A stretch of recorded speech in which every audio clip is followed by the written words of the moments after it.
Okay, good afternoon. I will call the Paris Union High School District Board meeting to order at 2:03 p.m. I'm going to ask for a roll call to determine a quorum. Trustee Hall, Here. Trustee Anaya, Here. Trustee Stafford, Here. Trustee Campos, Here. Trustee Garcia. Here. We have established a quorum. Do you have a question? No? Oh, I'm sorry. I thought you. We have established a quorum. According to our agenda, we are going to take the oath of office to the two new board members and one that is who was re-elected. Even though we have the official ceremony yesterday where we signed the papers, since it's in the agenda, we are going to just replicate what it was done a couple of years ago. So if you can please stand.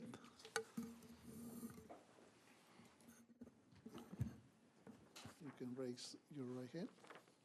And if you can repeat after me, please. I do solemnly swear I do solemnly swear that I will support and defend that I will support and defend the Constitution of the United States the Constitution of the United States and the Constitution of the State of California and the Constitution of the State of California against all enemies, foreign and domestic, against all enemies, foreign and domestic.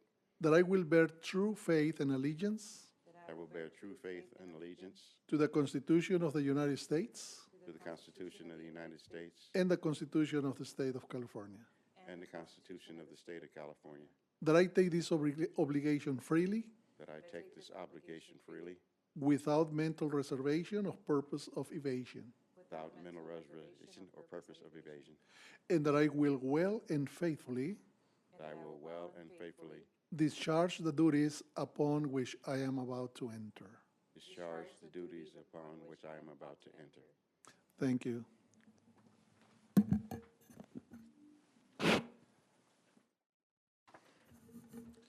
The next item, 4.1, invitation to address the Board of Trustees on closed session items. Are there any public comments or closed session items? No public comments. Okay, thank you.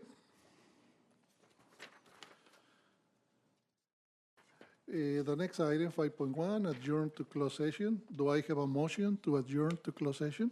So moved. Second. Okay, Trustee Stafford and Trustee Garcia. Please vote.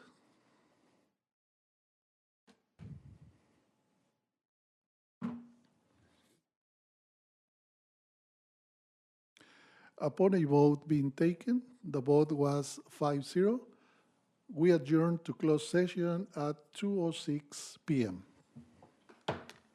Okay. The regular board meeting of the Paris Union High School District is reconvening at 6:50 p.m.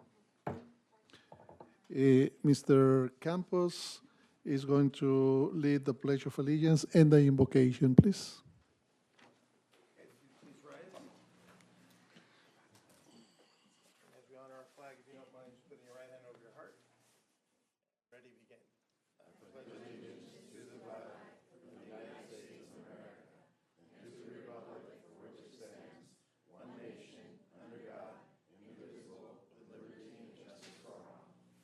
And then if we can, just for, a few seconds, obviously there's a lot going on in the world. We had the situation in Wisconsin, and, obviously there's families out there that are hurting, and there's just always hurting. So we'll just take, a couple seconds to just lift up all those hurting families and to also bless this opportunity to kind of venture off into the new year, so.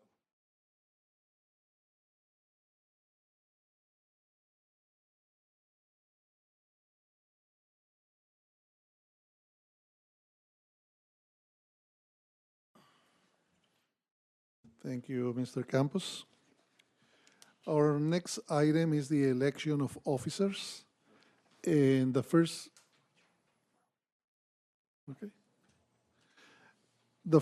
officer that we are going to elect, or is going to be elected by the board, is president. Do I have any nominations for president? I'd like to nominate Steve Campos. Is there a second? Second. Okay. Please vote.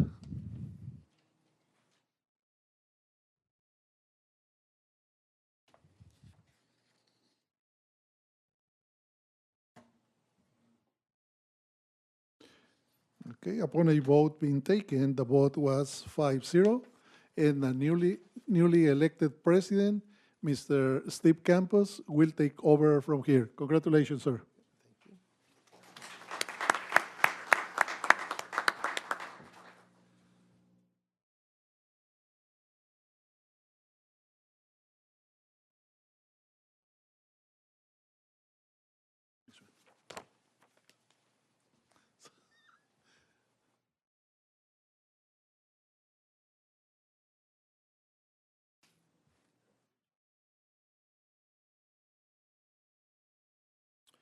Okay, well, thank you.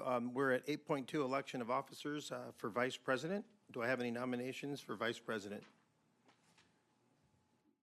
I'd like to nominate Edward Garcia. I'll second the motion.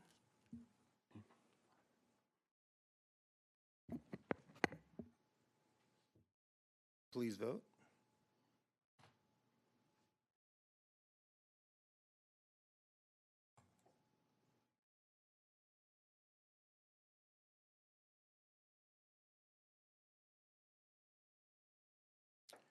Okay, well, upon a vote being taken, the vote was 5-0. 8.3, election of officers for clerk. Do I have any nominations for clerk? I'd like to nominate Jamie Anaya. Is there a second?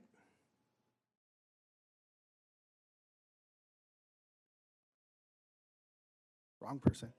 Take that back. Charles Hall. Is there a second? I'll second that. Please vote.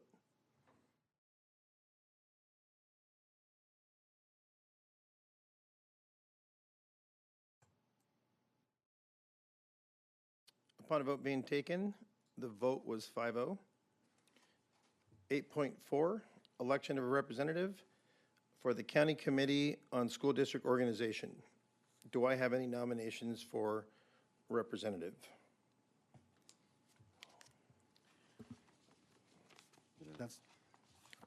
That's the position we're talking about. Okay. Oh, I'd like to nominate Jamie and I. Thank you. I'll second.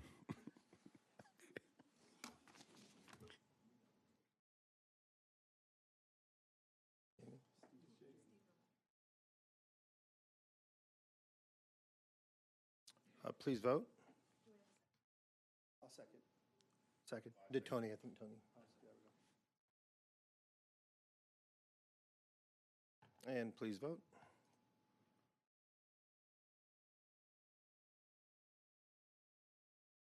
Upon a vote being taken, the vote was 5-0.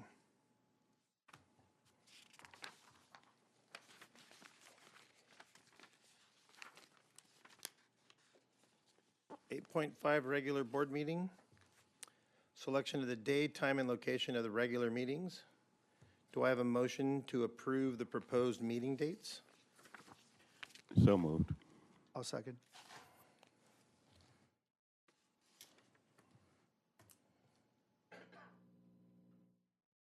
Please vote.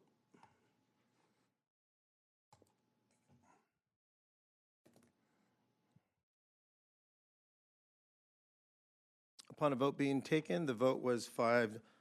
8.6, appointment, superintendent as secretary to the Board of the Trustees. Do I have a motion to appoint the superintendent as secretary to the Board of Trustees? So moved. Second.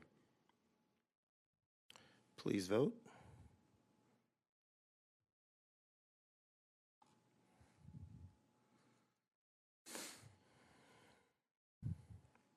Upon a vote being taken, the vote was 5-0. And 8.7, certification.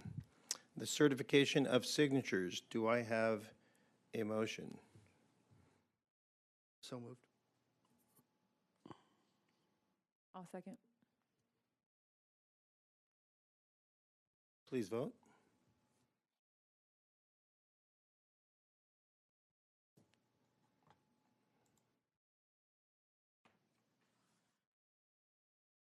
On a vote being taken, the vote was 5-0.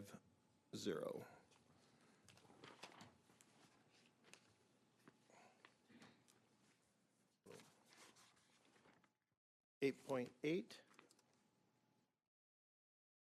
designation of authorized agent. Do I have a motion? So move. Second.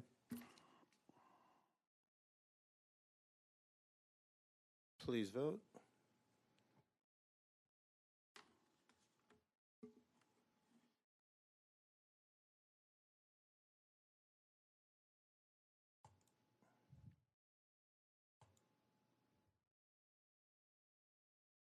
Upon a vote being taken, the vote was 5-0.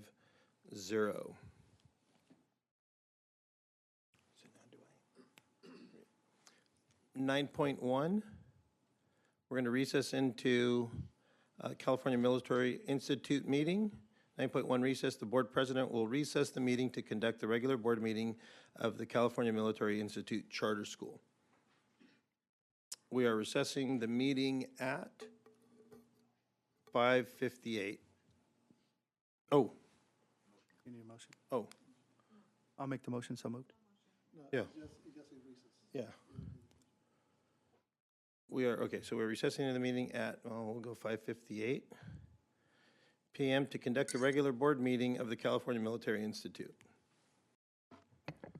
The regular board meeting of the Paris Union High School District is reconvening at 6:22.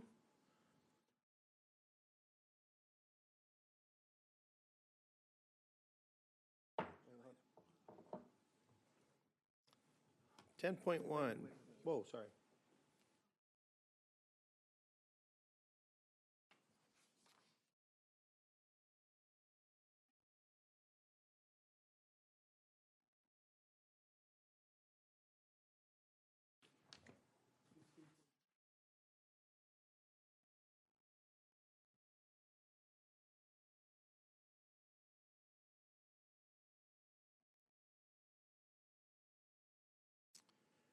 Okay, 10.1, revision, adoption, ordering of agenda, December 18th, 2024.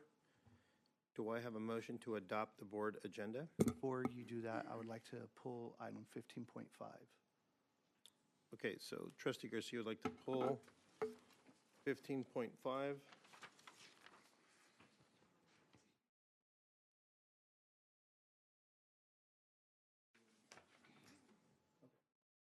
So I guess we're doing a.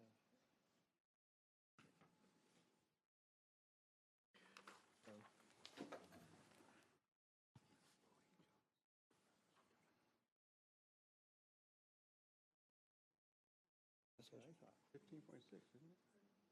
Wrong one? 15.5.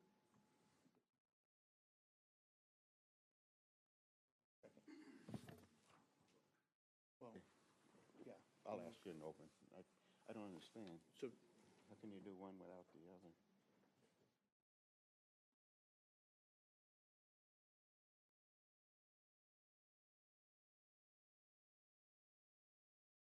Is James.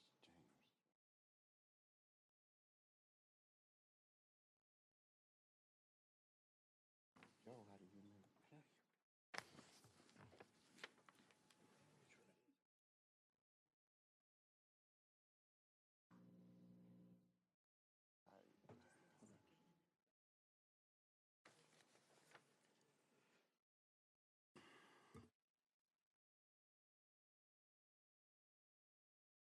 we apologize and appreciate your patience.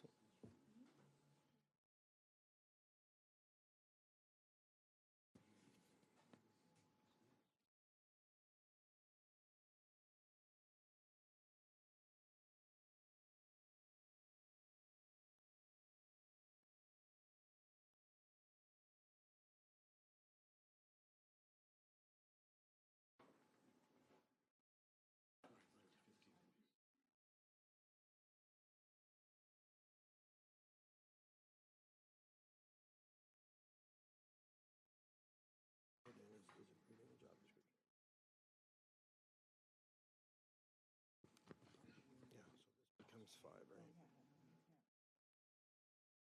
I believe so. See your paper real quick? No, no.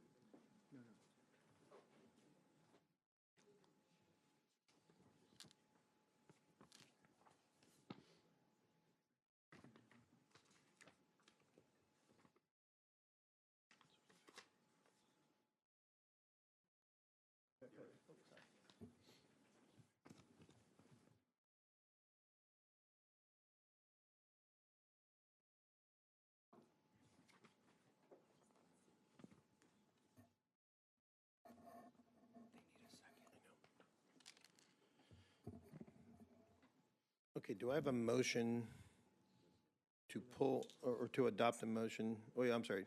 Do I have a motion to adopt the board agenda, which was Garcia 1 on the poll? Do I have a second?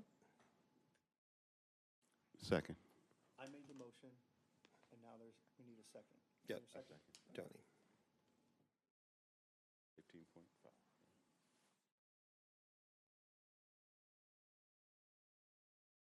Please vote. Oh, wait, are we going to have any discussion? Sorry, I apologize.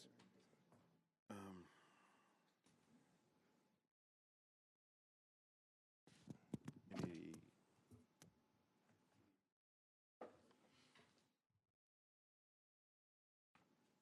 Okay, see that there's no discussion. Please vote.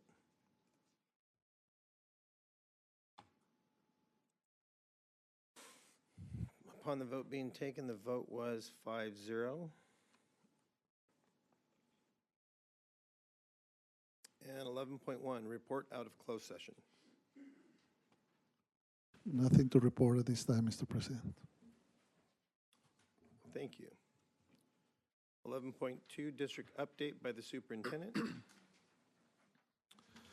Thank you, President Campos. First of all, we are going to have the presentation of the RAVE Awards, and Mr. Alfredo Andrade, Chief Human Resource Officer, is going to present them.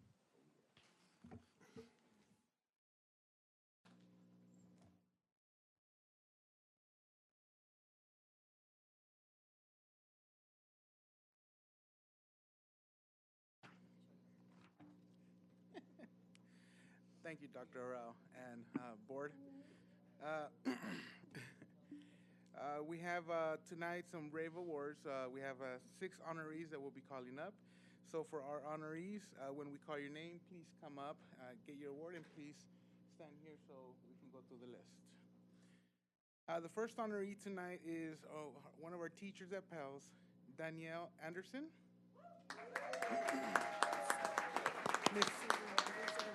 Ms. Anderson's dedication to the continued improvement and growth of Paris Union High School District Adult Transition Program is truly inspiring. She exemplifies selflessness and care, consistently going above and beyond to support our adult transition students.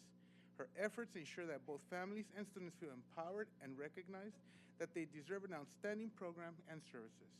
Ms. Anderson is an inspiration, and PELS is truly honored to have her as a teacher. Our next honoree is Jeanette Young, teacher at PELS.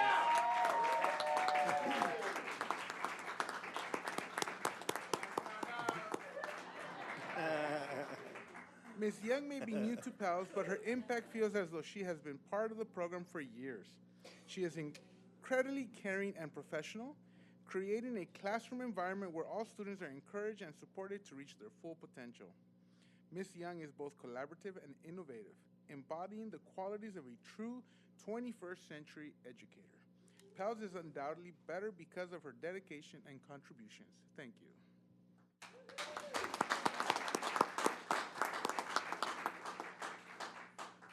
Our next honoree is paraeducator Anaí Chavez.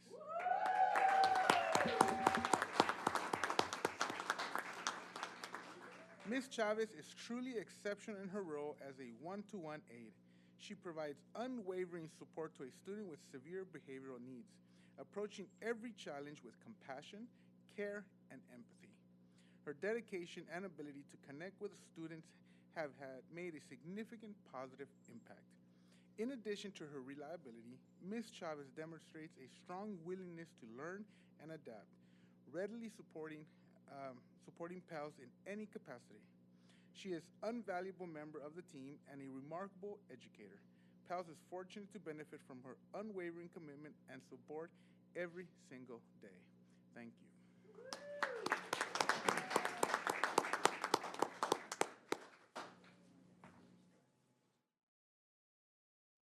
Okay. Our next honoree is Myrna Sanchez, Secretary at PELS.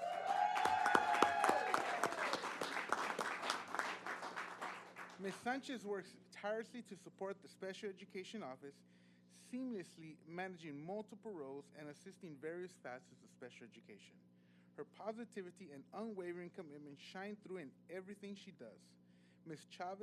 Sanchez is always willing to help, guiding students, parents, and staff with professionalism and care. Her dedication is invaluable, and we would be truly lost without her. We are deeply grateful for her support every single day. Thank you. And then our two other honorees that are not here, but we'll mention them, is Ms. Rebecca Velasco, paraeducator at PALS.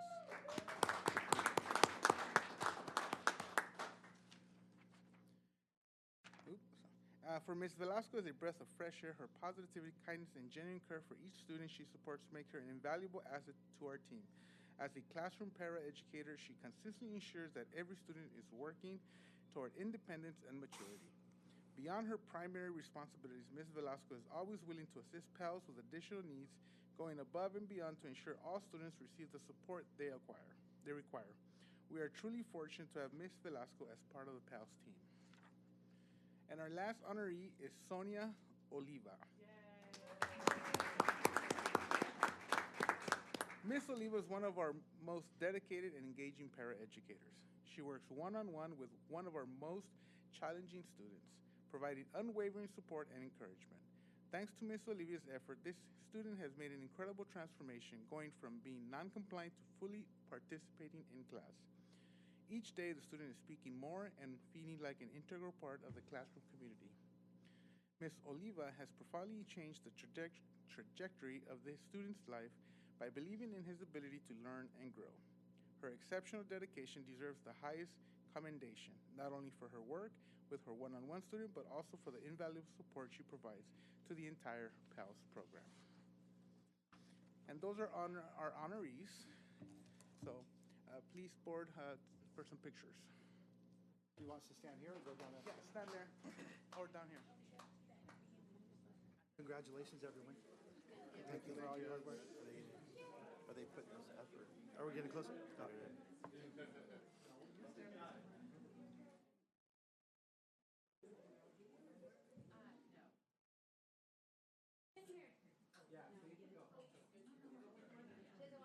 Is she a part of the team? Is she a part of the team? Yes. Come on up. Yeah, come on up. Get in there. We got your back. We got your back. Oh, oh. Everyone say pow! Let's go, besties!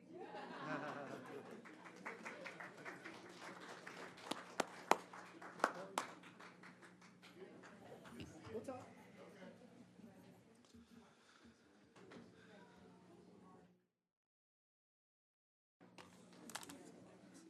Yeah.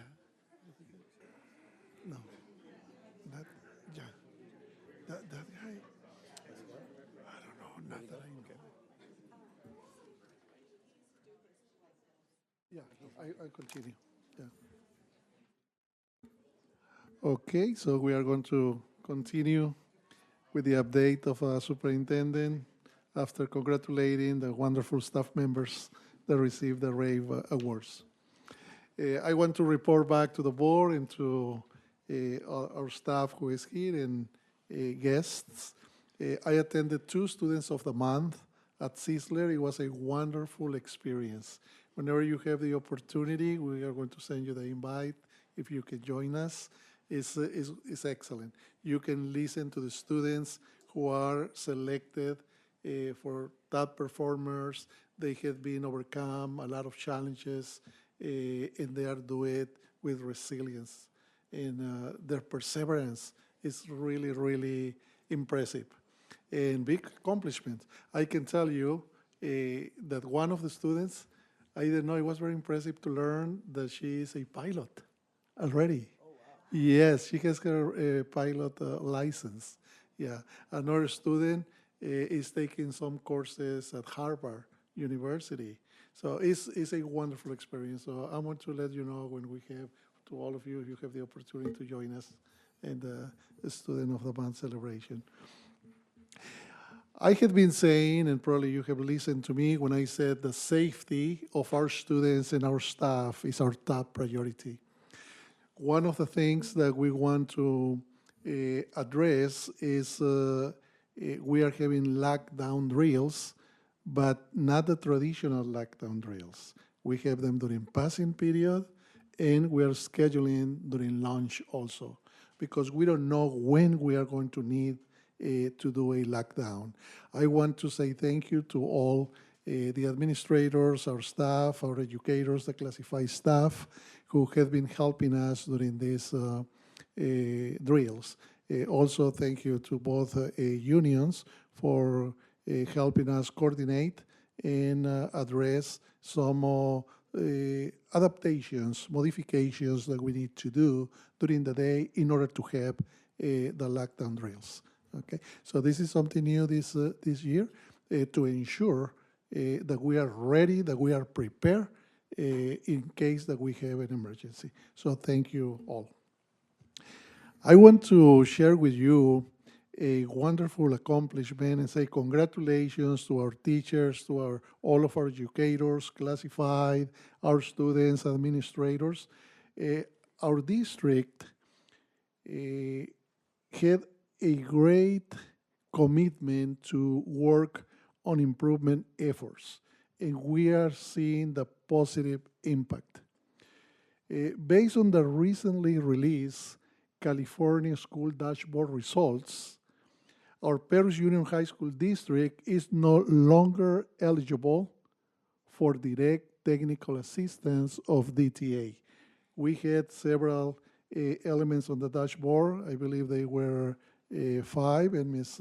Martin can help me here, right? We were 5 elements. We improved. We moved from red to yellow in 3 of them, and that allowed us to be removed from the direct technical assistance. We had a scheduled meeting for yesterday with RCOE. We still had the meeting, but this meeting was transitioned from our original continued improvement efforts for direct technical assistance to how they are going to continue to provide support to us.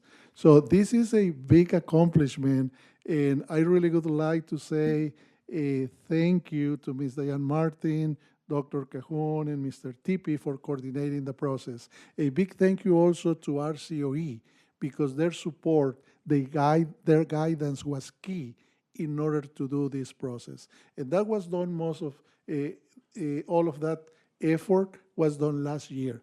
Thank you to the board also to the support to have that agreements with RCOE to support our students.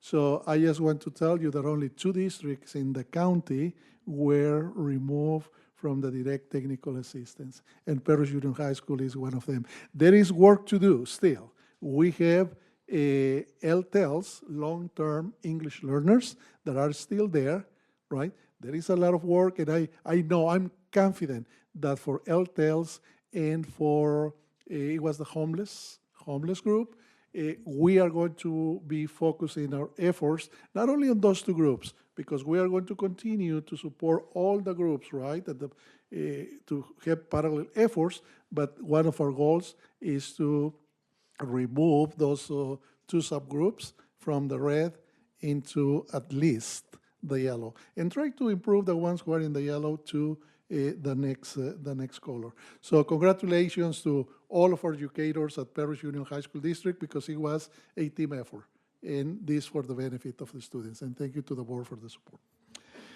Also, I want to share with you that a few weeks ago, Ms. Diane Martin and I participated at the Paris Mixer with the president of the Chamber of Commerce, Mr. Jerry Sepulveda, and Dr. Hernandez Clinic to look at the potential opportunities for our students from the medical assistant program to get potential internships. So we are going to continue coordinated with Dr. Hernandez's office to get that for our students. On the week of December 5th, we have the opportunity to attend the California School Board Association's conference. And from there, Mr. Williams and I, we attended the DILAC meeting, the District Advisory for English Learners. via Zoom. So it was an excellent experience. We have the opportunity to say hello to the parents, and we tried an excellent program with artificial intelligence. What was the name, Mr.? Just a regular chat GPT live translation. It was perfect translation from English to Spanish. Usually with the Google translation, you have a lot of issues and concerns. Oh, no, that's not how we say it. No, with this one, we were impressed on how they were translating that. So we see a lot of potential with this system for our students, to support our students and our parents also. I want to say thank you to Mr. Jason Miller, to Ms. Helen Steinmack for continue with the wonderful relationships that we have through our CRC and PRC. So we are looking forward to continue that. And congratulations also to Ms. Cynthia Navarro and the new president of CSEA. And we are looking forward to continue this level of professional collaboration that we have with both unions. Congratulations also, Ms. Navarro. This year, we had the annual holiday basket giveaway, reached 38 families and 92 children, offering hope and support during the holiday season. With a generous contribution of $2,000 from PUMA. PUMA stands for the Parish Union Management Association. The event provided much-needed assistance to families facing overwhelming challenges. The outreach revealed heartbreaking stories of personal struggle, including the loss of loved ones, financial hardships, disabilities, and displacement. Yet, these conversations also underscore the resilience and the strength of our community, our families, and our students. From students excelling academically, and despite facing those challenges and that adversity, striving to rebuild stability, these connections were a powerful reminder of the importance of compassion and community. Stories from across the district, all over the district, painted a poignant picture. We have a mother grieving her husband passing while trying to support her family. A student whose holiday was as simple, his holiday wish was a simple pillow and a blanket. Families navigating homelessness or severe illness, such as cancer and disabilities. Guardians stepping in to care for children after parents passed away or were incarcerated. One touching moment was at last year's family party where a student struggling to find employment received a resume and help from a community liaison. This small act of kindness led to the student to secure a job, a testament of the lasting impact that our educators are having in our students. They continue, our educators at Perris Union High School District continue to change lives. The basket giveaway goes beyond gifts. It strengthens bonds, inspires hope, and reaffirms our shared commitment to supporting one another. This initiative reflects the heart of our district, a community united in care of compassion. I would like to extend my special thanks to all the community liaisons, to the community engagement specialists, and all the teams, the members of the educational services team. And also, this is a reminder that we, all of us in the community here at Perris, when we are seeing the struggles of the families, we are also grateful for what we have.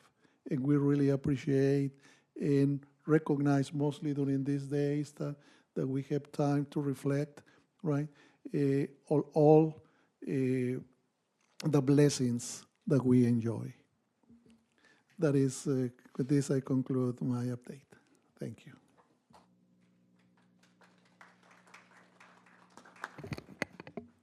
Thank you, Superintendent Orell.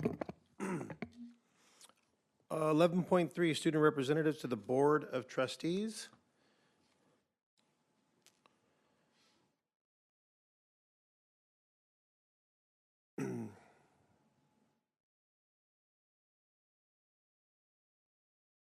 So Trustee Hall will introduce Heritage High School Student Representative Rashad Anderson. Yes, I'll introduce from sorry. Heritage High School, Student Representative Rashawn Anderson. Good evening, members of the board, Dr. Rao, and members of the cabinet. My name is Rashad Anderson, and I'm excited to talk about the events and activities that have been going around the school in the month of November and December. We started the month with all of our winter sports starting their season, from basketball and soccer to wrestling and water polo. All of our athletes have been showing their dedication and spirit to their sport. We also celebrated Coach Meyer's 100th win as the girls basketball head coach and Sierra Maxwell's legendary high school career, with her scoring 2,000 career points.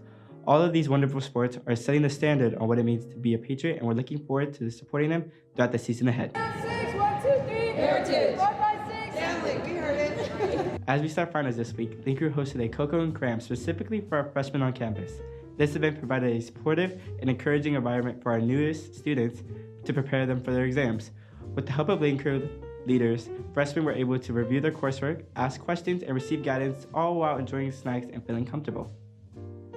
Our band concert was another highlight of November. Our talented band members showcased the hard work, and it was inspiring to see their dedication pay off with such a beautiful performance.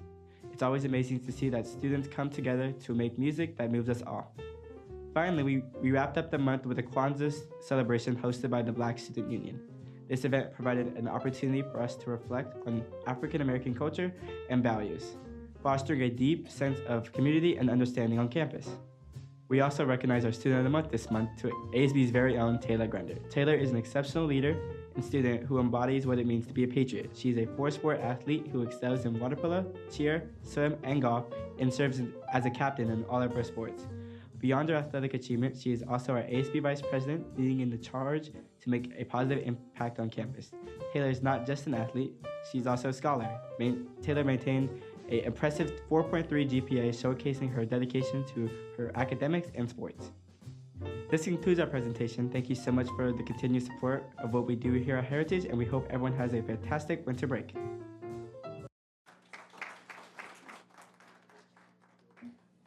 I apologize for that, Trustee Hall. Okay, I would like to introduce Liberty High School Student Representative Philip Chu, Jeremy Malabo, and Alina Zavala.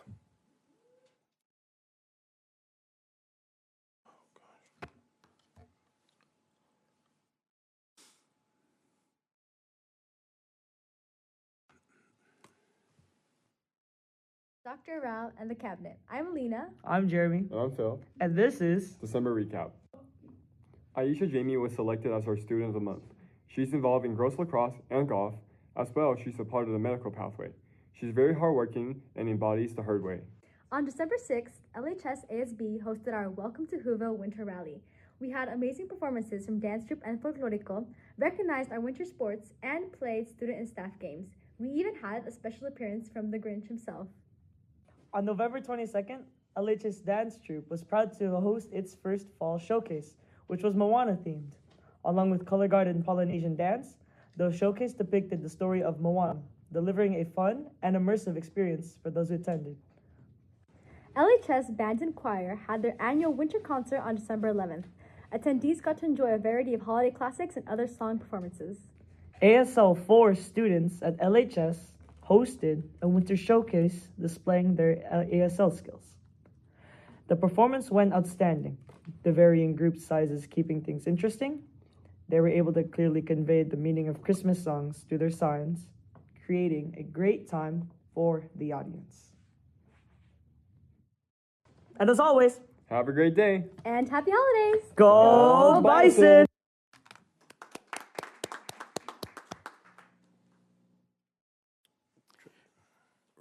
From Paloma Valley Valley High School, I'd like to introduce Student Representative Hannah Ruff.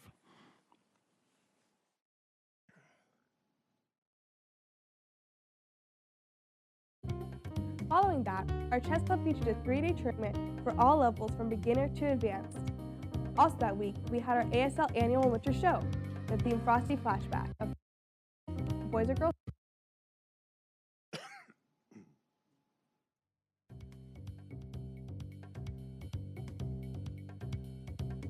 Hello Paris Union School Board, I'm Hannah Ruff, back again with the latest Wildcat updates. Soccer, boys and girls wrestling, competition, former.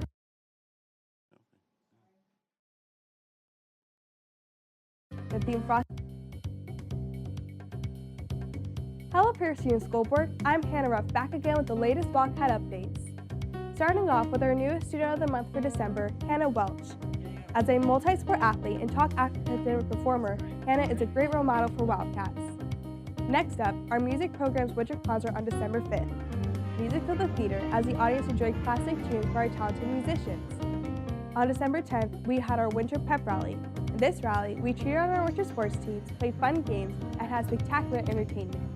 Winter sports include boys or girls basketball, boys or girls soccer, boys or girls wrestling, competition cheer, and girls water polo.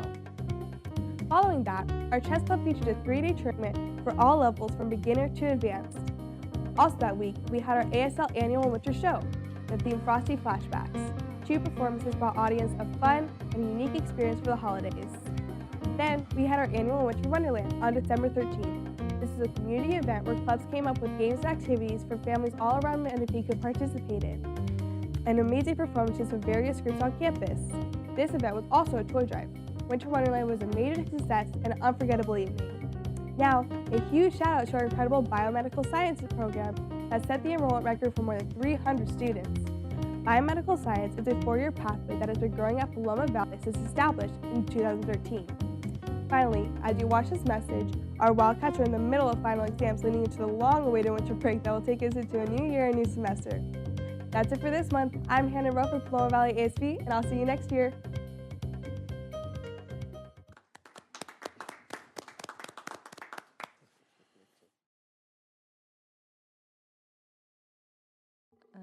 Next, we're introducing Paris High student representatives Grecia Aguilar and Jacob Cooper.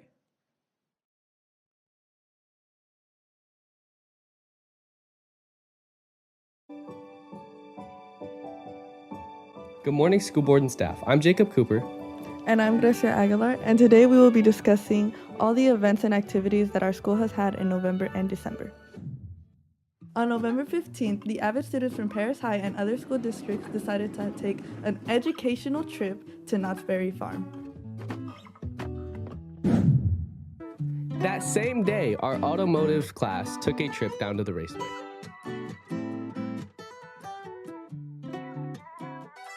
On November 18th, Cross Country had their annual banquet.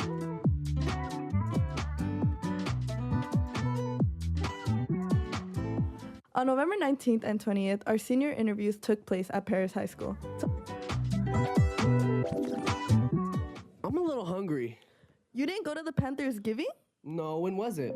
On November 21st, Paris High hosted their annual Panthers Giving, where members of our community come and have a great big feast.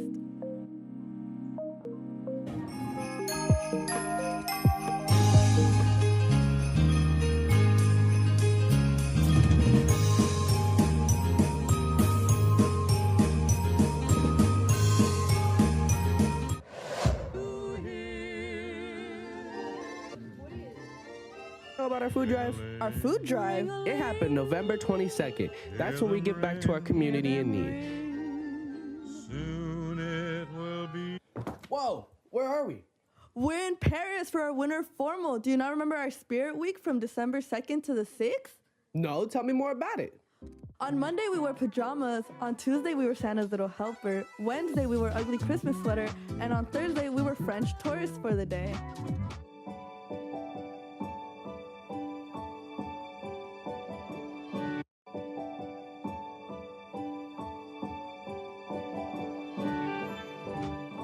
On Friday, December 6th, it was our pep rally, which also consisted of class wars. Seniors won, of course, wearing white, while the juniors wore blue, sophomores purple, and the freshmen gray. On December 5th, Avid actually brought out the ice cream truck for all their students who had A, B's, and C's on their 12-week report card. On December 6th and 7th, we had our annual winter play, 1984. And remember, Big Brother is always watching.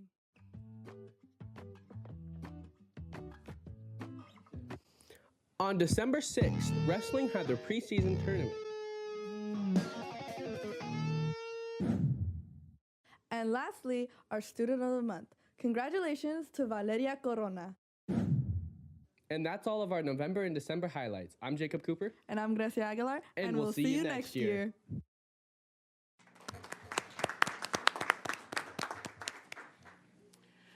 From Paris Lake High School, I'd like to introduce student representatives Jonah Alvarez, Isa Camacho, Alondra Leon Arenas, and Franklin Tupu.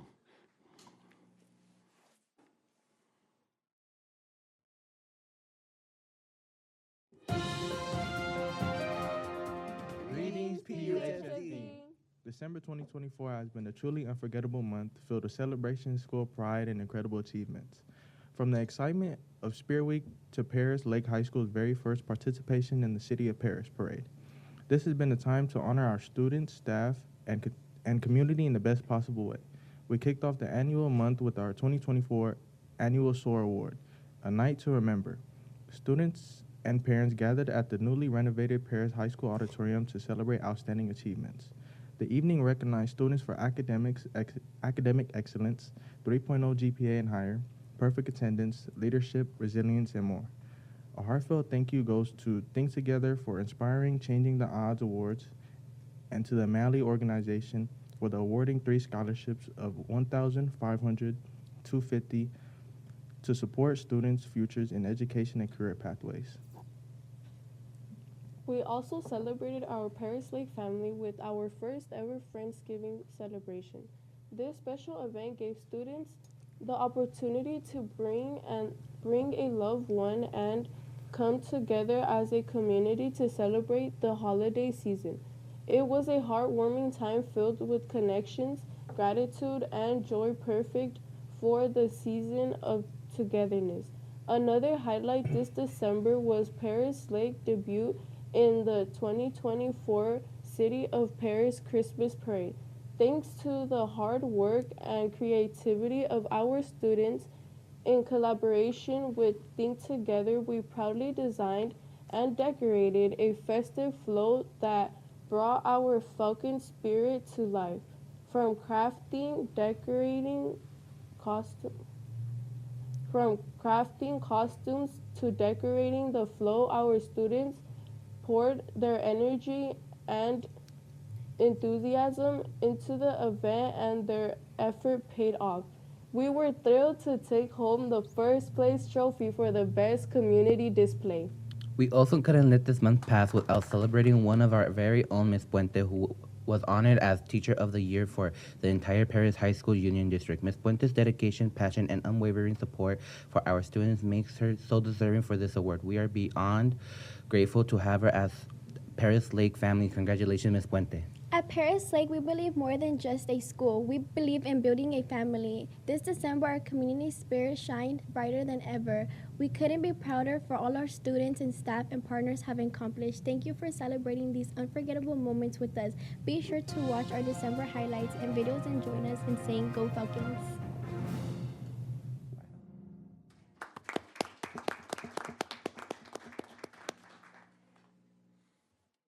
All right, Trustee Garcia. I would like to introduce Penacati Middle School student representatives Isabella Duarte and Celea Polarana.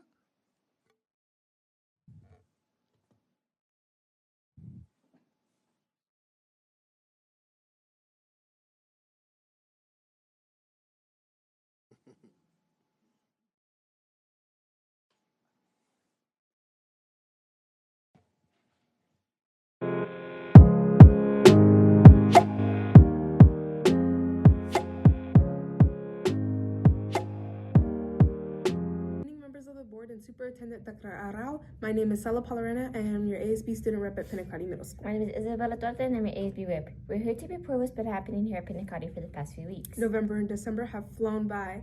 Our Puma market is almost ready to open. It is this larger with Mr. Yu's efforts to get it off the ground. Our PUHSD team at Pinacati is trying to encourage all great behavior at Pinacati. Kids are being rewarded with Puma dollars, which they can turn in supplies or fund rewards like chips and candy. Mr. Yu was our November Teacher of the Month. He won by popular vote. No big surprise there, since he goes out of his way to make Pinacati a great place for his students. In other news, Ms. Gutierrez and Club Life are running a blanket drive for our foster youth community and have over 70 blankets donated so far. Finally, our first home basketball game is this Tuesday. We hope to see many supporters come out. Thank you for watching. Happy holidays and Happy New Year.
Well, those are awesome. 11.4, CSEA President Helen Stymack. Good evening, President Campos, members of the board, Superintendent Dr. Arau, and Cabinet. I couldn't decide if you deserved naughty or nice mints, so I gave them both to you so you could be your own judge. I'd like to welcome the newest trustees to the board, Trustee Anaya and Trustee Hall. I know that we will have good things coming in the future, 2025.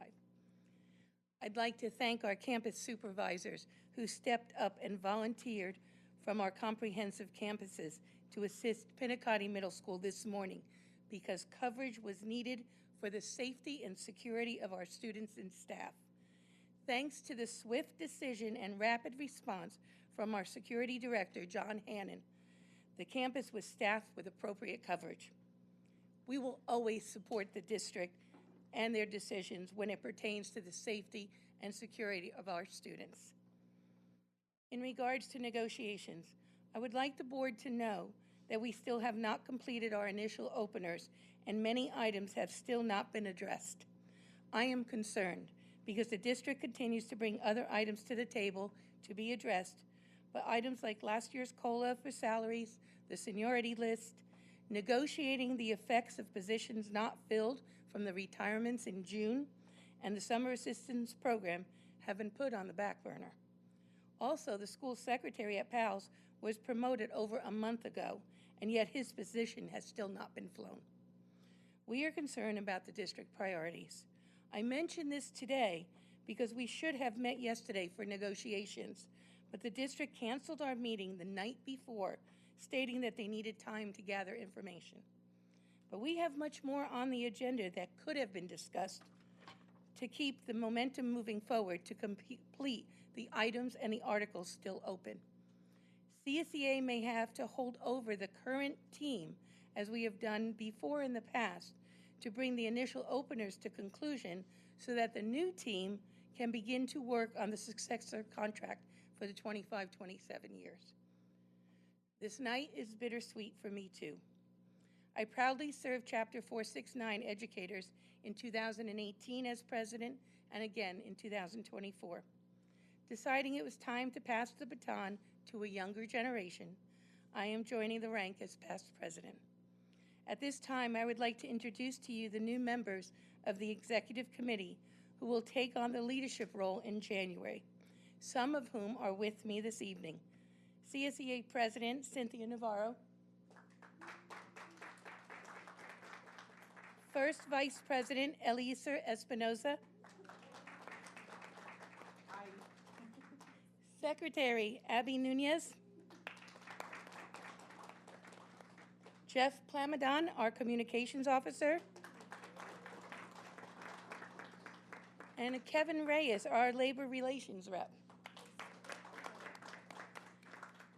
Others who could not be with us tonight are John Phillips, our second Vice President, and Luis Robles, our Chief Union Steward, and Sochi Molina, our new Treasurer.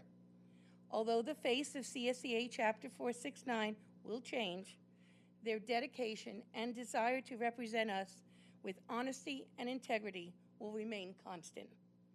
For me, it has been an honor and a privilege to have represented our classified educators to the board each month, and I wish you all a happy, healthy, and safe Christmas and an even better New Year. Thank you.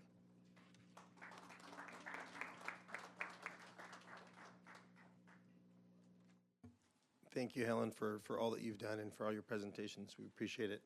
And congratulations to the new elected staff or committee. 11.5, PSEA President Jason Miller.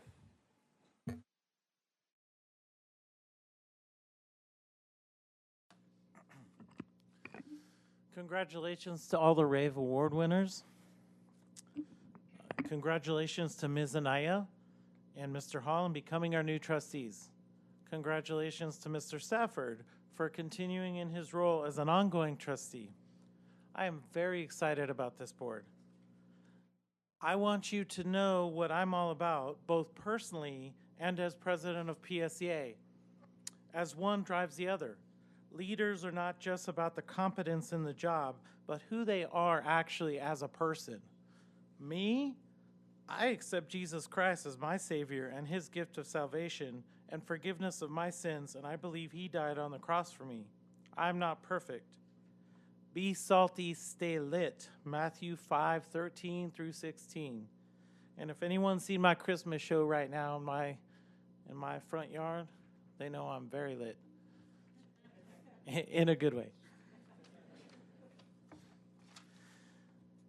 It's better to light a candle than to curse the darkness. These are concepts that guide me in how I approach my decisions, people, relationships, and pretty much all aspects of my life.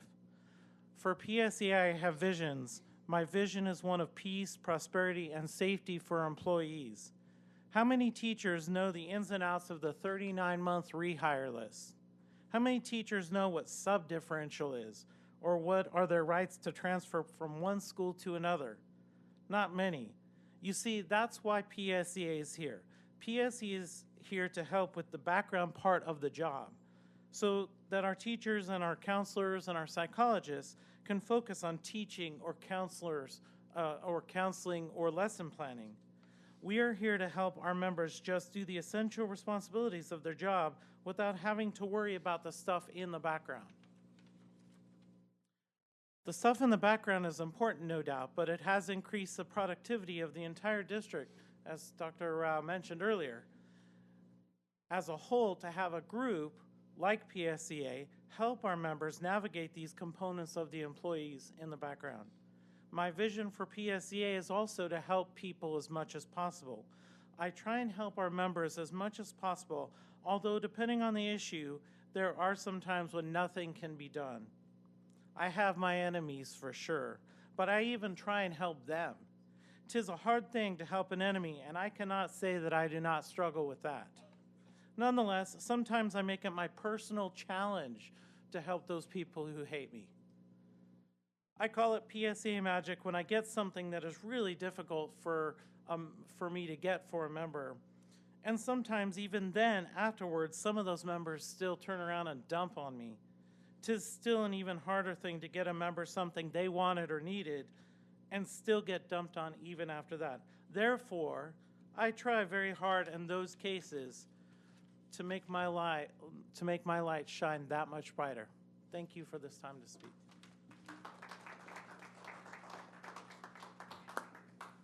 Thank you for that, President Miller. Okay, 12.1. Invitation to address the Board of Trustees on non-agendized items. Are there any public? Oh, thank you guys so much, and have a great day. Have a great night. Bye. Ciao. I apologize. 12.1, invitation to address the Board of Trustees. Non-agendized items. Are there any public comments on non-agendized items? There are no public comments. No public comments. Thank you very much. Okay, we'll now move to the consent calendar. Item 13.1, consent calendar. Approval of consent calendar items. Do I have a motion? So moved. Do I have a second? I second it. Thank you. Any discussion? Please vote.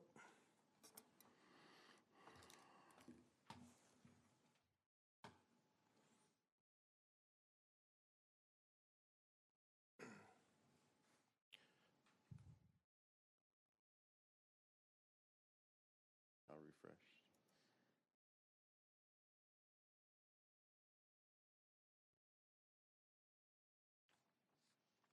I did, but it sent me back here, so I'll just.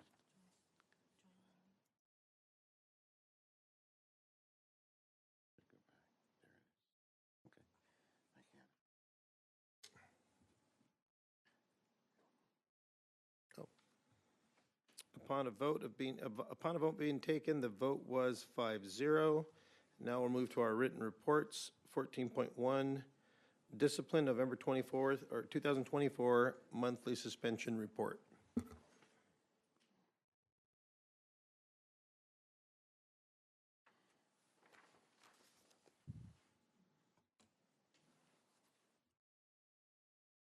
Okay, and now we're moving to action items.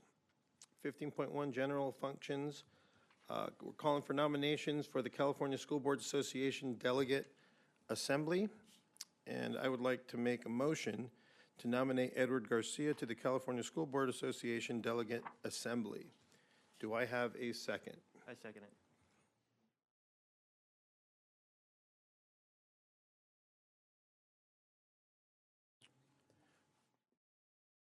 Any discussion? Hall. Trustee Hall. Please vote. Oh,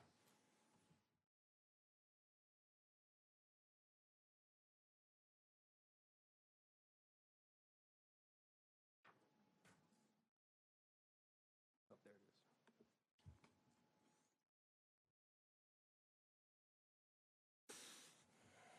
Upon a vote being taken, the vote was 5-0. Congratulations, Trustee Garcia. 15.2, personnel, certificated personnel action items. Do I have a motion? So moved. Second. Thank you. Got a motion, Mr. Garcia and Ms. Anaya. On the second, any discussion? Seeing none, please vote.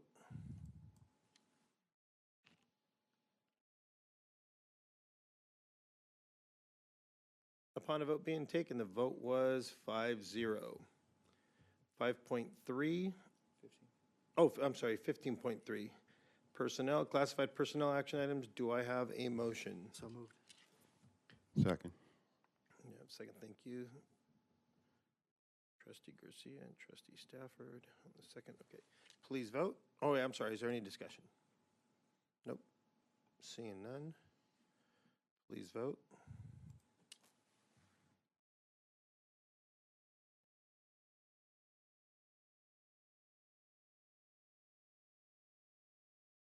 Upon a vote being taken, the vote was 5-0. 15.4. Personnel, approval of hourly rate increase for student workers. Do I have a motion? So moved. Second? Second. Thank you. Question. Discussion? What student workers do we refer to? Who does this affect? Who? Okay. It's got an error message.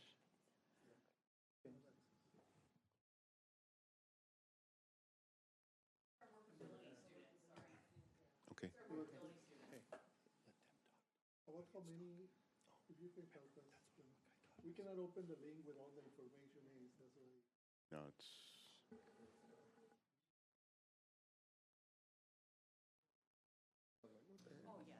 Okay.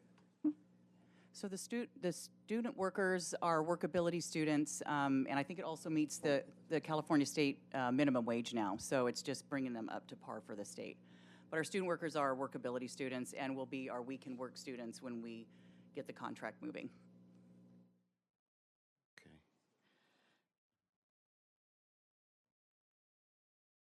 Okay, thank you for the clarification.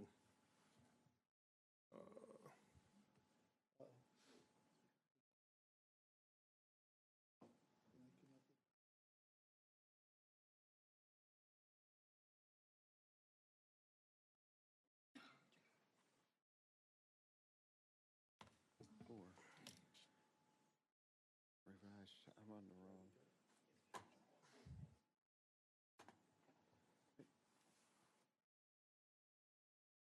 Oh, it moved. It was off. Okay. All right. Yeah. Garcia. Anaya. Okay, so let me just recap. 15.4 personnel, approval of hourly rate increase for student workers. Do I have a motion? Motion was by Trustee Garcia. Second was by Trustee Anaya. And so we are now ready for a vote. Or are there any other questions or discussion? No. Okay.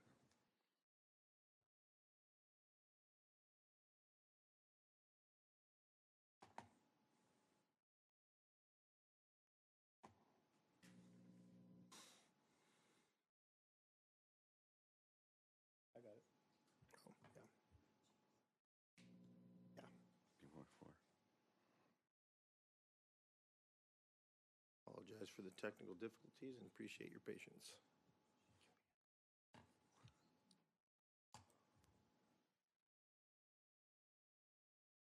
I think I voted. Oh, somewhere. Last time I refreshed, it takes me back to there.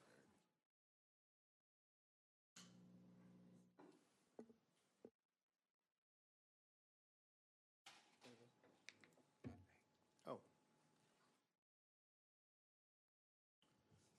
Yes, okay.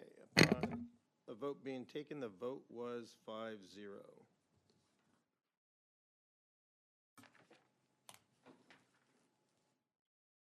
$15.5 personnel, revised job description of Director of Technology. Do I have a motion? So moved. Do I have a second? It was. I'll second.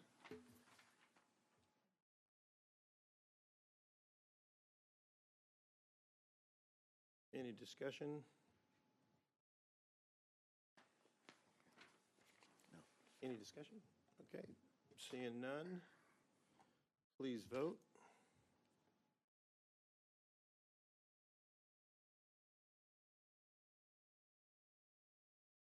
Upon a vote being taken, the vote was 5-0.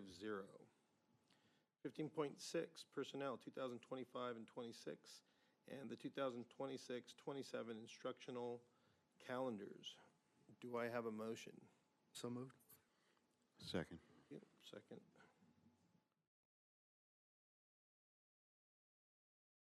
And any discussion? Stafford. Thank you. Trustee Stafford. Please vote.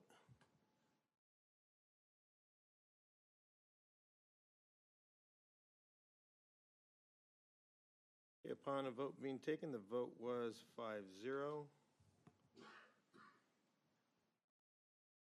15.7 personnel. Memorandum of Understanding between the Paris Union High School District and the California School Employees Association and its chapter, Paris Valley number 469, regarding Article 21, Discipline of the Collective Bargaining Agreement.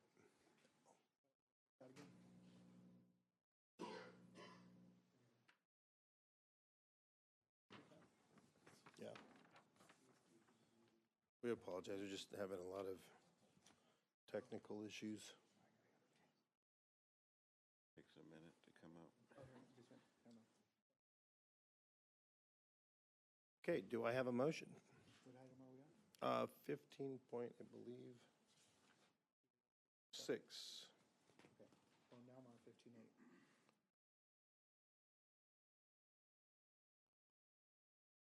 We didn't vote on 15 point, I'm sorry, 15.7. So we're on 15.7. We're on 15.7, I apologize. All right.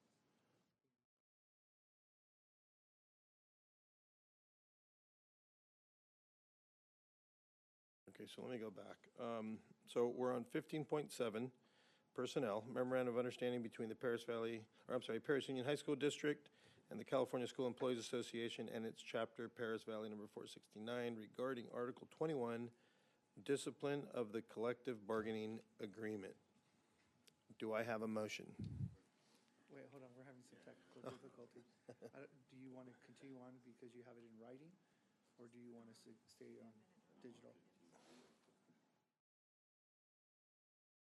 Take a break.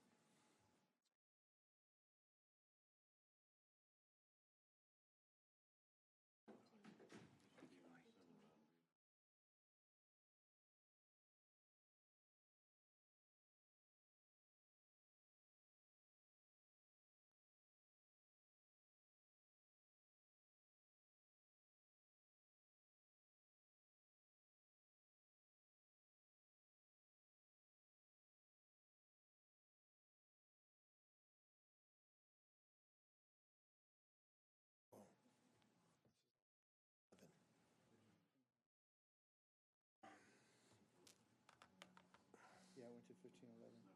Yeah, no.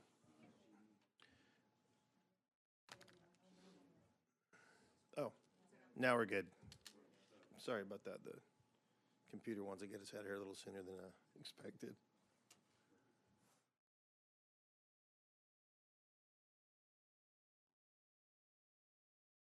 No, okay, so we are on the motion. Do I have a motion? 15.7? 15.7, correct. Okay, I'll make the motion, 15.7. Okay. Second.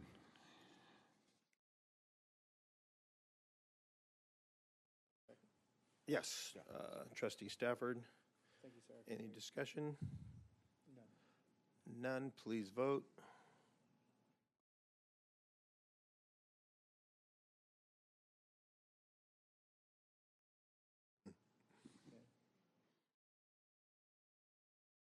Would you like to take a break, or?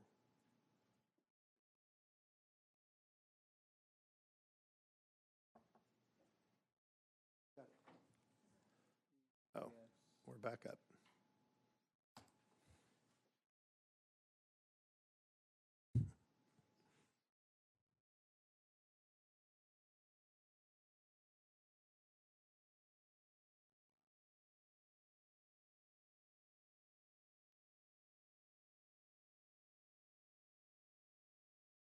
Okay, upon a vote being taken, the vote was 5-0.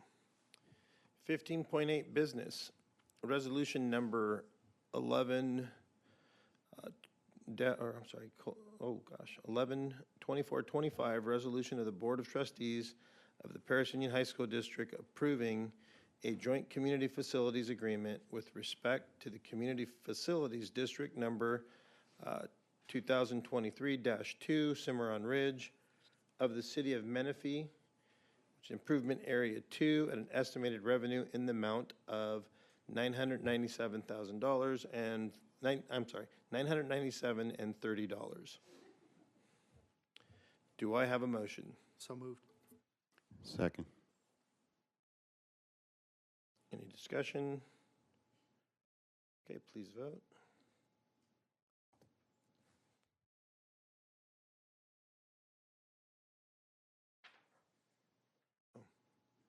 Upon a vote being taken, the vote was 5-0. 15.9, business, approval of the 2024 first interim financial report with the positive certification of the Paris Union High School District's financial condition with no fiscal impact.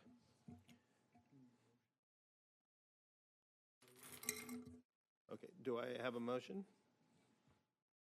So moved. Second. Thank you. And discussion? All right. Thank you, Ms. Raines. All right. So you're going to do the clicking for me, right? Okay, thank you. I wanted to make sure I understood that. Well, good evening. It's good to be before you, Board of Trustees, Cabinet. Those of you, I know that you are sticking around just to hear a budget presentation, right? Yes, okay. All right. So tonight we have the pleasure of presenting by we, I mean Mimi Capistrano and I. She'll be joining me in just a moment here to present our first interim financial report. If you're not familiar, at 2 points in each school year, we present a first interim report and a second interim report. That report encompasses a 3-year period, the period that we're currently in, and 2 additional years. I'm going to go just a little bit more in detail, maybe just a little bit slower because we have 2 new trustees, and I want to make sure that you understand what the financial cycles look like for the district. So the interim report gives us an opportunity to look at where we're at today, where we're at as at the end of the reporting period, and do new projections based on new sets of information that we have we always have more information today than we had yesterday and the day before, and certainly at adopted budget. So Sarah, if you would start us off on the first slide there. So I wanted just to review quickly what our budget and financial cycle looks like. People may think, we sit in business services and we're working in this week and this month, but we're usually working in 3 different fiscal years, at one time. And so I want to start with this year's or any years. We adopt our budget in June of each year. We bring that before to the Board of Trustees, usually in early June. That comes in 2 parts. On the business services side, we bring to you the budget. That's done in a public hearing. On the educational services side, now Joe and his team, previously our other assistant superintendents, with Diane Martin, that she's presented the local control accountability plan. So there's 2 parts now. So part handled by ed services, part by business services. So we bring that in June as a public hearing. And then we ask you to make an adoption of the budget a little bit later in June. So after the budget is adopted each fiscal year, then we get the state enacted budget. And so sometimes that can force us to have to change certain things within our budget. If those changes are significant enough that we have to redo our budget before we get to this first interim period, then we have to do what's called a 45-day revision, and that's 45 days after the state enacts their budget. We did not have to do that this year, though. So this is the first time we're presenting budget to you following that June adoption. In September, we complete and present to you our unaudited actuals, and that's from the year prior. Those are then later audited, and you're actually going to hear the audit report at the next agenda item from our audit partner or senior manager. Then we get to first interim, which is where we're at now, and that's in December. Then in January, we will have the governor's first set of projections for next year's budget, for 25-26 budget. That'll come in January. We will build that set of assumptions into our second interim, which will cover 2024, 25, and 2 additional years. We will sometimes refer to those as the out years, so as you're starting to learn, the lingo here. If we had a second interim that was negative or qualified, it would require us to do a third interim. And then in May, we get the governor's May revision to the budget. We then build our budget based on that, and then then the cycle starts over again. So those are what the cycles look like. Next slide. So when we build our budgets, we do so with a certain set of assumptions. Those can be called factors as well. We generally call them assumptions. Many of those factors come directly from the state. Those are things like COLA. Mimi will talk about how that's applied to our revenue. But others are district-specific factors, such as enrollment or our average daily attendance, the unduplicated pupil percentage, which is applied to our LCFF in the form of supplemental and concentration dollars. Those are based on our district-specific factors. Then there's other factors, PERS and STIRS, other certain costs that are applied to all salaries. Those STRS and PERS rates come from the state. We build into our budget all of the salary components that are included within our collective bargaining agreement.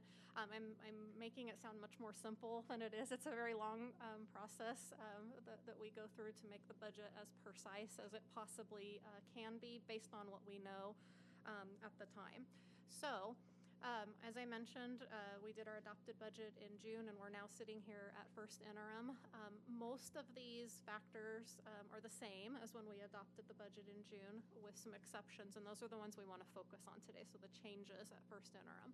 That is our enrollment, that is our ADA, and that is our unduplicated pupil percentage. And so we're going to spend some time talking about each of those in a little bit more detail.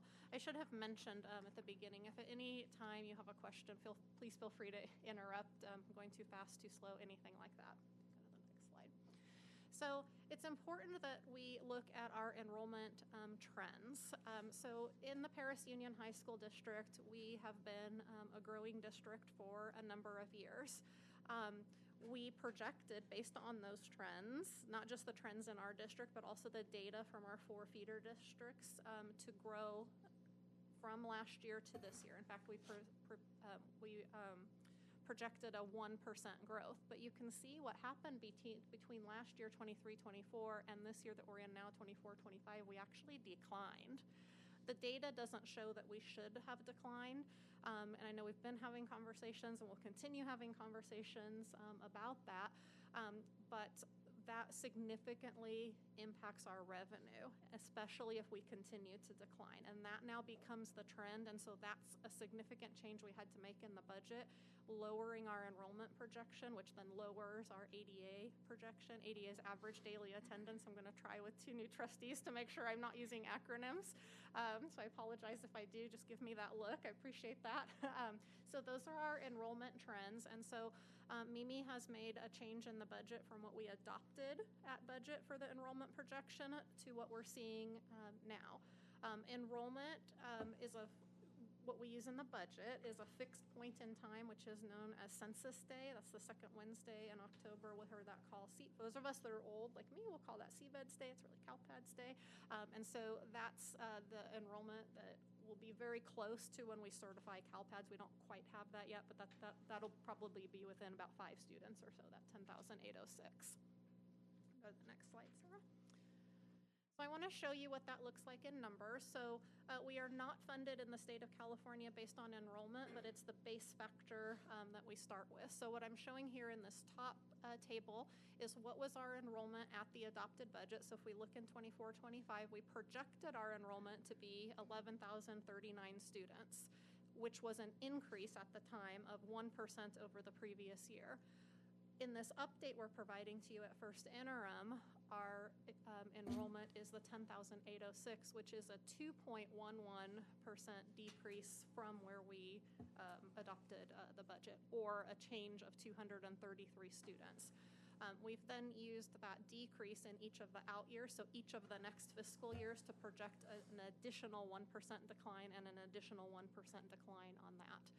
We are not funded on enrollment. We are funded on average daily attendance, and so that's our students actually coming to school, each day. And so at adopted budget, you can see those ADA numbers and then those declines at first interim. Now, the state does provide some protection for school districts that are in declining enrollment, and you are always funded on the greater of one of 3 things: either your current year ADA, which would not be our case, the prior year ADA, or the average of the 3 prior year ADAs. So this year, even though we're declining, we will receive our funding based on the ADA of last year multiplied by the LCFF factors established for this year, if that makes sense. So it sort of lessens that funding cliff, if you will, a little bit each year, but it still is a reduction in revenue.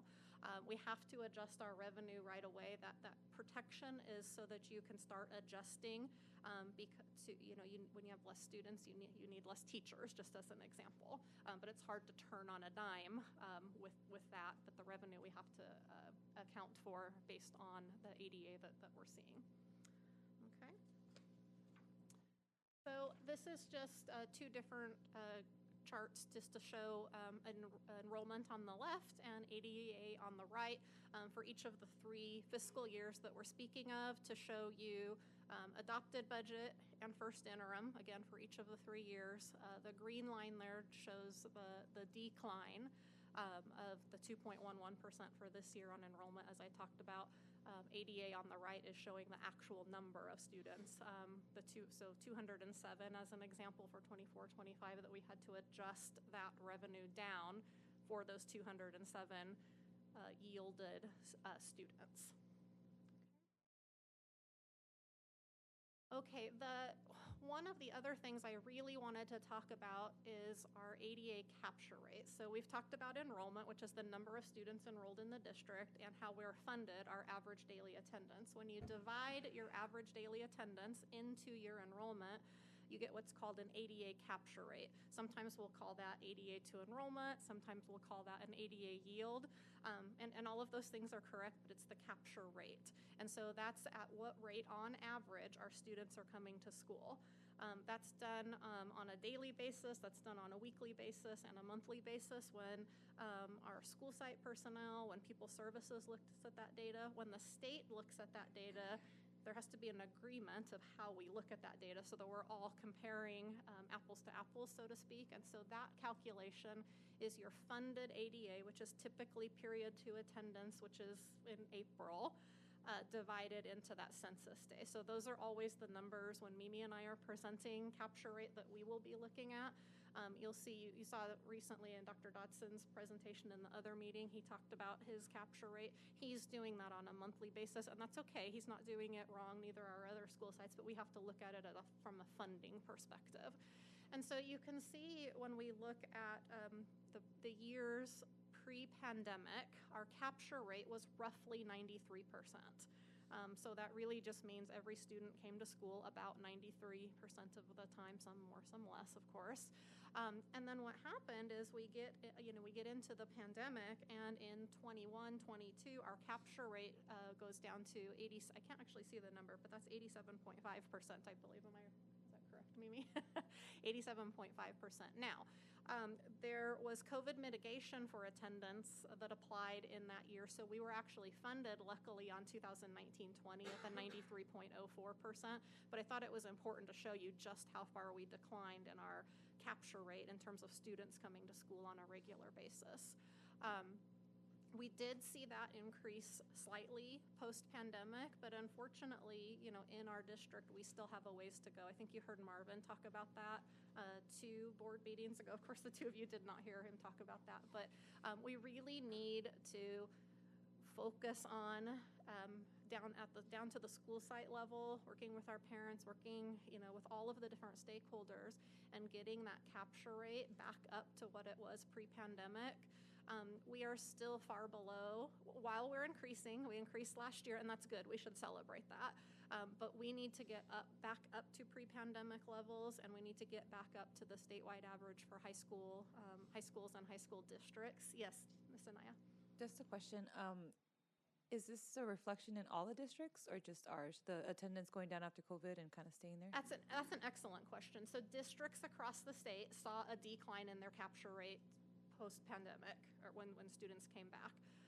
What's different about our district versus districts on average, not every single district, but districts on average across the state, is that they have come up at a higher rate than we have in the Paris Union High School District. So that's a data point that all of us, including the 5 of you as board members, we should focus on. I know Dr. Rouse has talked a lot about the restructuring he did, in particular at the cabinet level with having assistant superintendent of pupil services. I'm going to steal your line, Dr. Rouse, someone to have a laser focus on attendance. And there's a number of other things too, but that is one of the things that we hear Dr. Rouse talk about of one of the big things he wants to focus on right away in the Paris Union High School District, because that directly impacts our funding, students not coming to school.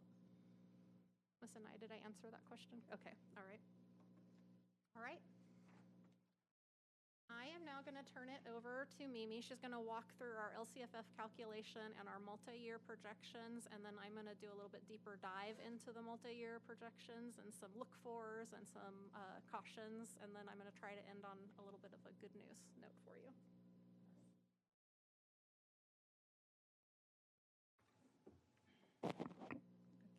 Good evening. My name is Mimi Capistrano. I'm the Director of Fiscal Services. So as Candice mentioned, that we're funded using our ADA. So in each student, we have kind of like an assigned dollar for us to be able to calculate what we call the LCFF revenue. So we start with our prior year, the 23-24 base grant per ADA, and we have each grade level. And then we added, we'll add from that, we add the COLA for this year, which is 1.07%. And then we get the 24-25 base grant per ADA. And as a high school district, we get an additional about 2.6% of the base grant as the grade span adjustment. So that's add up to our dollar per student. And then from that, we get the adjusted base grant for the current year for ADA. And also, we get an additional supplemental grant and concentration grant, which is basically based on, we calculated that based on unduplicated pupil percentage, or what we call the UPP. And that's based on those targeted disadvantaged pupils. Those are students that, or pupils that we classify as English learner. Those students that meet the income guidelines for free and reduced meal, and foster youth students. And then a combination of that, what makes up the unduplicated pupil count. And that basically, the supplemental grant and concentration is that the revenue that we have in our LCAP. We track that on our LCAP. And the supplemental grant is the 20%. If you look at that, 1,551 for 7 to 8 grade students, that's basically 20% of the adjusted base grant for the current year. And then we calculated that. We multiply that again for our ADA, which was our base. We use that to calculate the total LCFF revenue. And then we multiply that to our UPP, which is our unduplicated pupil percentage, calculated using a 3-year rolling average. So we don't use the percentage in the current year, but instead we use the 3-year rolling average. And then, some school they don't get concentration grant, but we do here, because that concentration grant is 65% of the adjusted base grant, and then we multiply that to 55% or higher. So we're at 74.03% right now. That's our UPP. So the difference, we multiply that for us to be able to get the concentration grant, which is about 19%. So that's the total of the LCFF funding for ADA per grade level. So that's basically the base. We multiply that to our ADA in order for us to get our main revenue, which is the LCFF revenue. And with all that, okay, so with all the factors that we use, so this is our first interim report. The first, basically for our unrestricted general fund, this is the MYP summary that we created. We start with the first column, that's our unaudited actuals from the prior year. So that's our actual expenditures, actual revenue, when we closed the books last year. So I'm going to start with our beginning balance from prior year to kind of like build our current year. And then our LCFF revenue, which is kind of, I mentioned how we calculated that based on ADA. And then our other revenue, we have federal, state, local revenue That's our total revenue for that specific year. We have the contributions also, which are contribution to our a required contribution to our routine and maintenance, and our contribution to special ed. So that's our total revenue for that specific year. And so mainly the 23-24, as I mentioned, that's our actual. So the 24-25 in the 2 out years, that's mainly projection for us. And so we go by certificate salaries, that's our expenditures, classified salaries, including the benefits in all, books and supplies, services, and other capital outlay cost. And our projection, we added our step and column increases for our out years. Any increases on our contracts, utilities, or any cost, that kind of like natural increases in expenditures, that's also factored in our projection.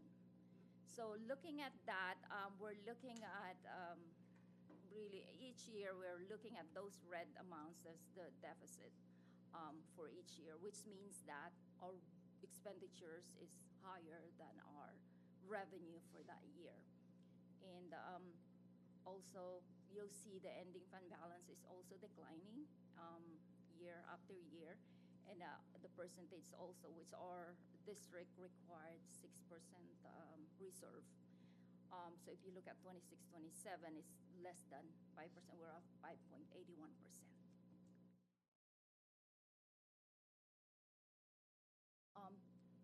So this is we just want to show our restricted, which is basically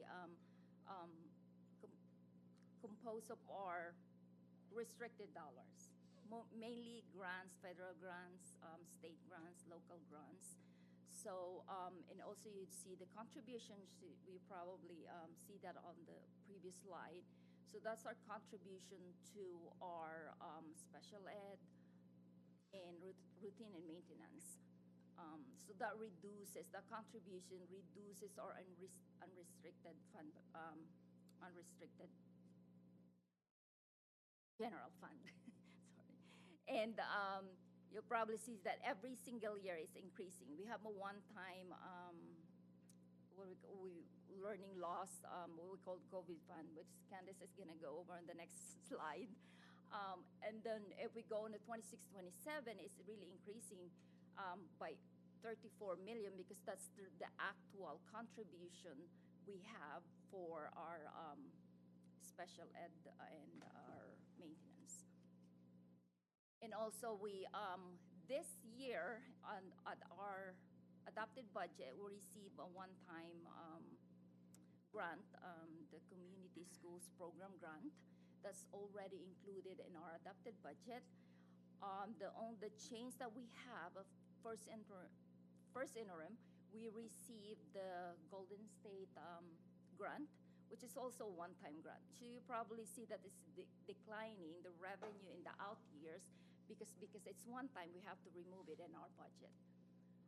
So we added some expenditures also, but last year we spent all our one-time, our COVID funds. We don't have that anymore. We spent everything. We completed the report on all of those.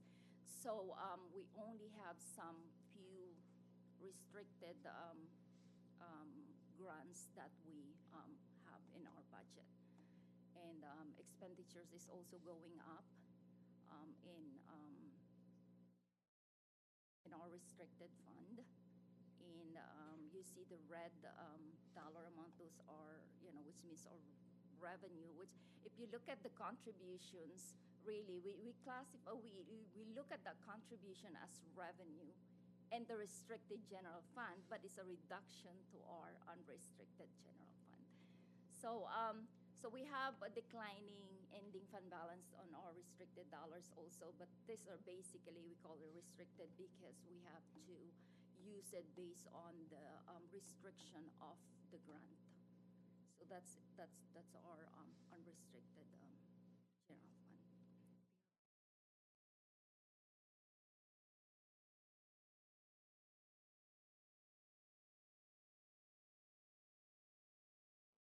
Yeah, I have it printed. I mean, you can leave it if you want. All right, so when I was speaking earlier, I hope the two key takeaways were challenges to our budget were lowered enrollment yielding lower ADA and then our ADA capture rate. In Mimi's portion of the presentation, the concerns when you look at a multi-year projection is the deficit spending year after year. That's called a structural budget deficit. I will mention, I just heard this figure last week. So you've heard me talk, some of you have heard me talk over the years that our costs as a district, just like the costs in districts across the state of California, rise on the natural in the neighborhood of 2 to 3%. That's without any salary increases or anything like that. That's step and column. That's just the cost of doing business. Utilities, going up, the cost of, supplies and services, that sort of thing. And so when we are in an environment that's COLA is right in that range, you can see that the increase in our revenue matches the increase in our expenditures. The new data point that I have heard last week is that is now 4 to 5% on average across districts. So you can see, the impact there. And if you go to the next slide, I wanted to speak a little bit more about contributions. Mimi was able to show in the two multi-year projection summaries from the unrestricted general fund side to the restricted general fund side. Many times we will hear, we're taking money out of the unrestricted general fund. Well, yes, that's called a contribution. When on the special education side, as an example here, you can see in the summary, and you're probably familiar with this format, or at least 3 of you are.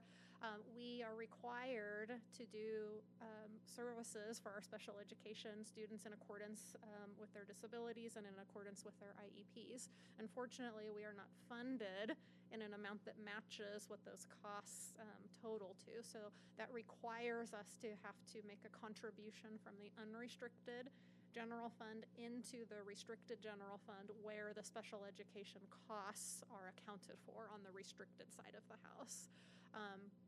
Routine maintenance is another area we have to make a contribution from one fund to the other. The state requires you to contribute 3% into maintenance. And that's because we have to maintain our school sites, right? Especially if we're building and modernizing our campuses, the state wants to make sure we can take care of those. And so another concern for our budget is the rising special education contribution, whereas routine maintenance is formula driven. It's just based on expenditure. So that formula is just a calculation. There's nothing Hector can do or not do that's going to change what we contribute into the maintenance account. For special education, you can see, if we look at 21-22, the total special education contribution is $15 million. Last year, it was $23.4 million. And you can see we're projecting that to increase in the last out year that we're showing there to almost $27.7 million.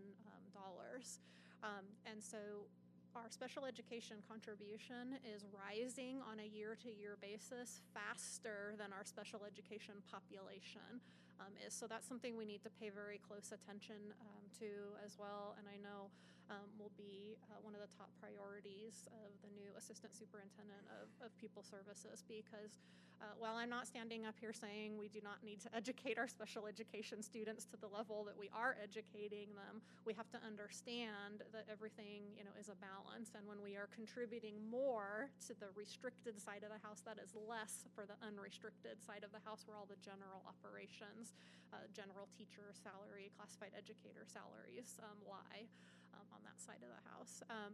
When we look at our total contributions, you can see we have some relief this year and next year, and that's because we received COVID ADA relief dollars.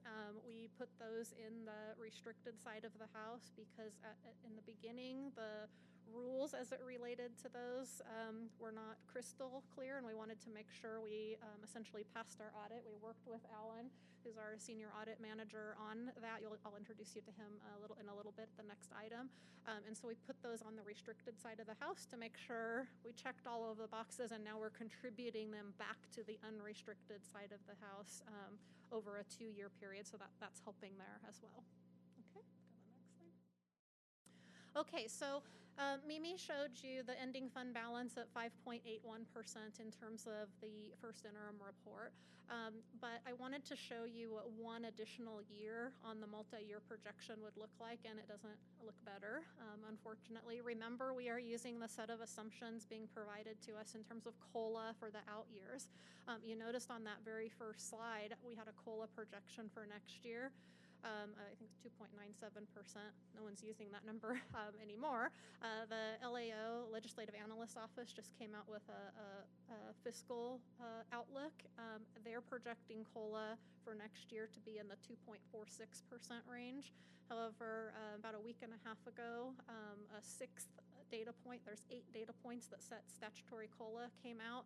Those recalculations are now looking like COLA could be in the neighborhood of 1.79%. So all of that is yet to be seen, but we'll recalculate the budget every time we get those numbers. But I wanted you to see what happens to the ending fund balance and what happens to our ending fund balance percentage when we apply one more year to the budget. Okay, and then I'm just going to wrap up with just a few graphs for you here. So all of these next graphs show you what I just showed you, just in a little bit different way. So the blue line there is our revenue over a year-to-year basis, and the orange is our expenditures. And so you can see all the way to the left, there was a time when our revenue exceeded our expenditure, so that builds our ending fund balance. When you go all the way to the end, you can see our expenditures exceed our revenue, which is what Mimi was showing in that multi-year projection. So I wanted to also highlight our structural operating deficit that I spoke about earlier. School districts received, Mimi mentioned this, substantial one-time dollars in past years. And along with those higher COLAs that we've enjoyed the last 2 years, including the augmented COLA that we had last year, that temporarily helped reduce those operating deficits.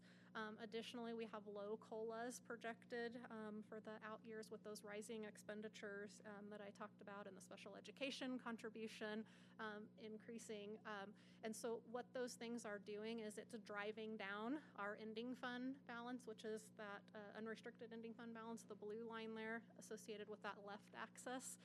And then our deficits are shown on that orange line tied to the right axis there. And so if you go to the next slide there, these are our general fund balance. So that structural deficit, what that does is it continues to diminish our available reserves. I might make that obvious here in talking about that and showing it here. And without reductions, this is, in the future, without reductions based on the set of assumptions that we have today and the projections that we're making based on those assumptions, the district will be unable to meet the 3% minimum state reserves and would go insolvent in 27-28. So why am I here telling you this in the 24-25 school year? I want to give you this information, as soon as possible. As soon as we know it, the board needs to know this information because we need to be focusing on our budget for ADA that I talked about, special education that I talked about, looking at where our students, when our feeder districts are growing, why are we not growing as a district, all of those things that are affecting our revenue and also our expenditures.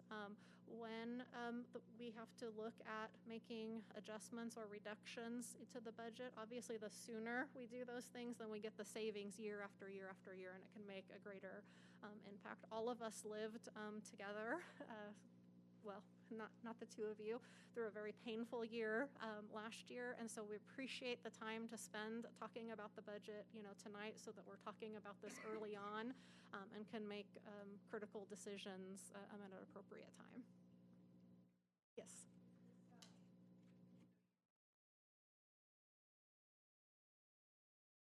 Correct. Yes, that's a great question. I can tell I like you already. That's a very strategic thinking. So yes, if we can increase our ADA, both derived from the actual enrollment, so a higher enrollment and a higher capture rate, both of those things would increase our revenue. So that's why we've heard Dr. Rouse talk a lot about being laser focused on our attendance. You're very welcome. Yes.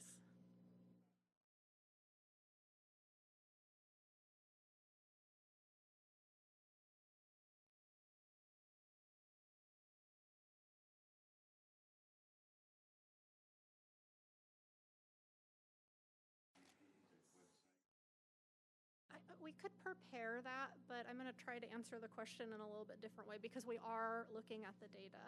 It's the south end of the district. It's really all of our schools on the south end of the district. Paris High, we actually grew from the previous year.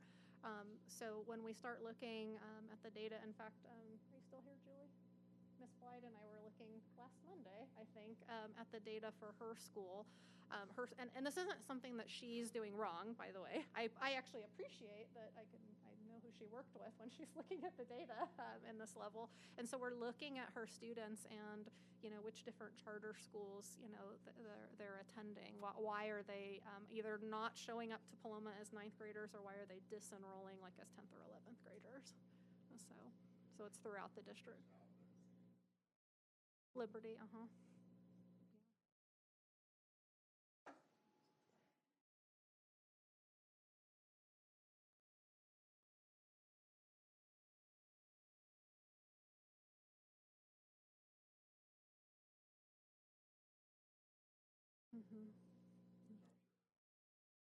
Right, and we still have families that want to go to Liberty, so that just opened up spaces, for them. Unfortunately, then they leave Paloma and Heritage, and sometimes Paris High to fill those seats. I don't have that data in front of me. That would come from pupil services, but yes, I mean we they would be going back to their home schools. Some students, if we're talking about Liberty in particular, which I know you are, we have families from within the district, so say their home school is Paloma or Heritage, that requested to go to Liberty, and we couldn't fit all of them, but also we have students from outside of the district. Maybe they're enrolled in a Murrieta school or a Hemet school, and they wanted to come to Liberty. And we would get the funds for those students, but then we were put in the unenviable position of we'd love for you to come here to the Paris Union High School district and fill a seat so that we could, educate you, provide you a great education, but also get the money associated with you. But we just don't have room at the school you want to go to, and we can't displace one of our own students to find a place for you.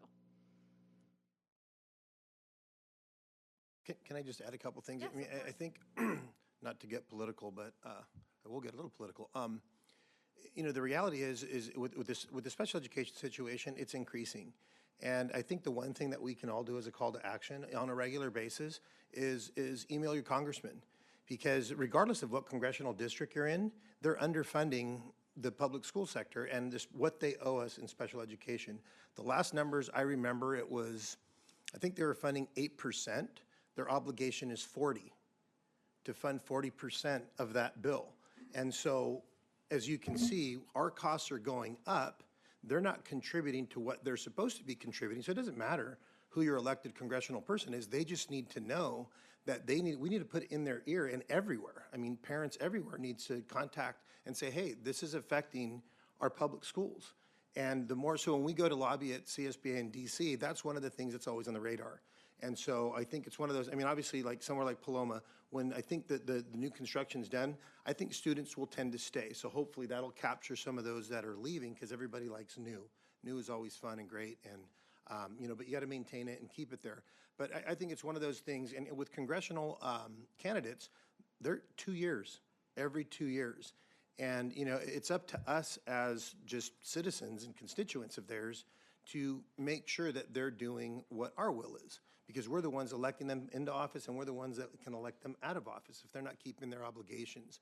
But I think it's one of those things that no matter who you are, and as long as you're voting, then you should be sending an email to your congressperson and just let them know, hey, you know what? When are we going to start to increase the funding for special education? Because it's hurting everybody. It's hurting every district all across the state. And so that's one thing that everybody can do. And it doesn't matter what side of the aisle you're on, it's affecting kids, period, and the budgets and the job that we have to do. And so, and if you have a relationship with your congressperson, that's even better, because they need to understand that these are issues, real issues for their constituents. These are, I mean, everybody, if you have kids and they're going to school, it's an issue. Because like Ms. Rain said, we're spending money, we're taking money out of one pile to provide into the other, and we're not receiving anything extra. So we're depleting some of the resources that we have for our general population. And so it's just one of those things that that's something you can do. It doesn't hurt or cost you anything but time. And just express your concerns with the state of public education and the rising cost of special education. And what the federal, if they just honored what they honored, we would be in a completely different situation. But they're not even paying 25% of what they're supposed to be paying as their obligation. So just something to consider, because they're always looking to get elected every 2 years. And so I think the more that we send that message to them, I think they'll start to realize, hey, you know what, maybe we should start looking into this. This is something I'm getting, emails from all over the place from all my constituents. Why? And so that's just something that, I would throw out there, because obviously election season's over, but they got to get to work because they're campaigning every other year.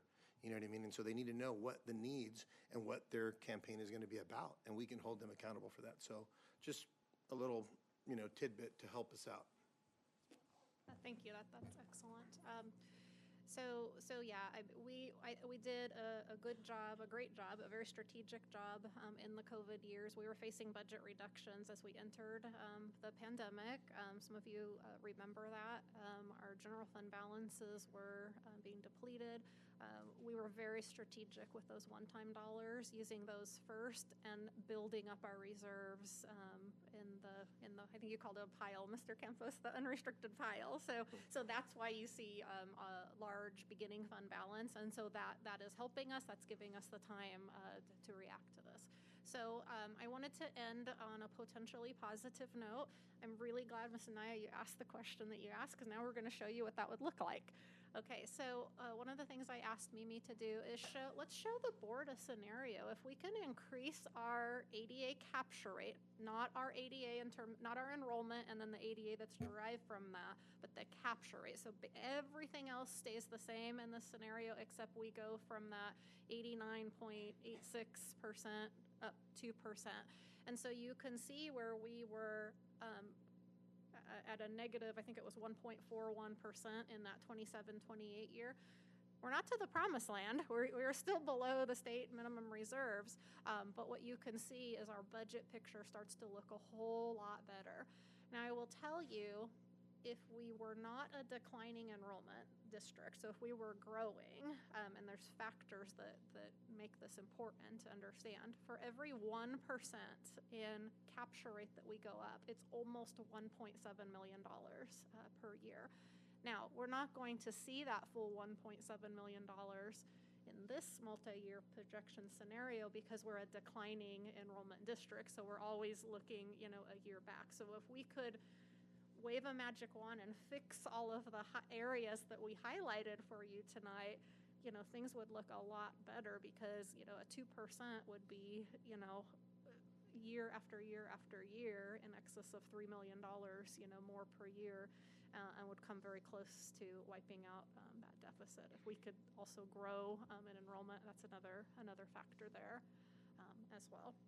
So just one more slide before we get to any final questions, and that just shows the difference in our ending fund balance, both with and without that 2% scenario that we showed. So Dr. Rouse, I've appreciated the few months we've worked together in this role, and that we've been able to have these types of conversations and building strategies to address the things that I've outlined for you tonight. Thank you, board, for the time to do a little bit longer presentation. I think it was longer than even I anticipated, but I think we had great questions, and I hope that you found the information valuable so that you can make the decisions that you'll need to make going forward.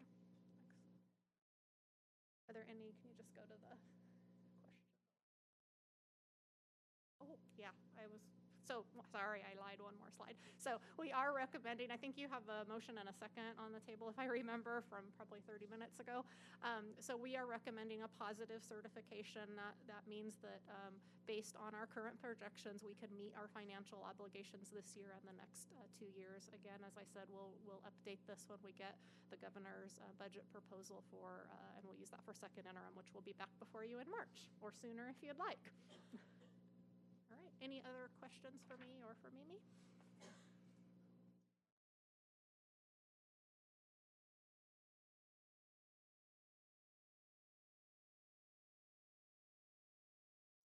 So the state prescribes a minimum level based on the size of your district. So for our district, the state says that's 3%.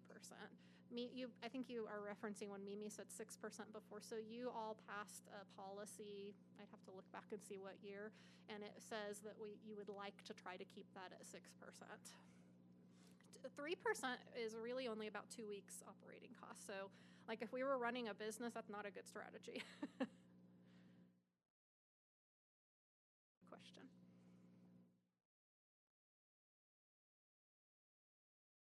Yes. Okay. All right. You're welcome.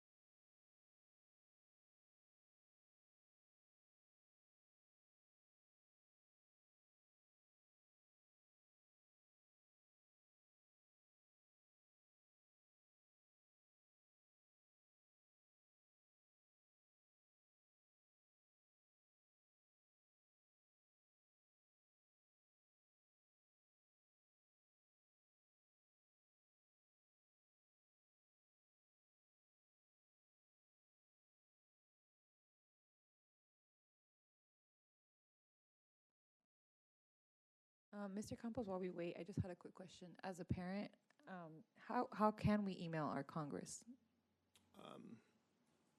You can type in whoever your congressperson is. Just Google? Yeah, and then what they'll ask is your address or whatever, and then sometimes there's a drop down to all the different topics, and then it could be education, and then there's a little message thing, and that's where you type in your message, and then usually you'll get a response. Okay, thank you.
And again, I apologize, appreciate your patience. We're just waiting for the result of the vote.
to do it.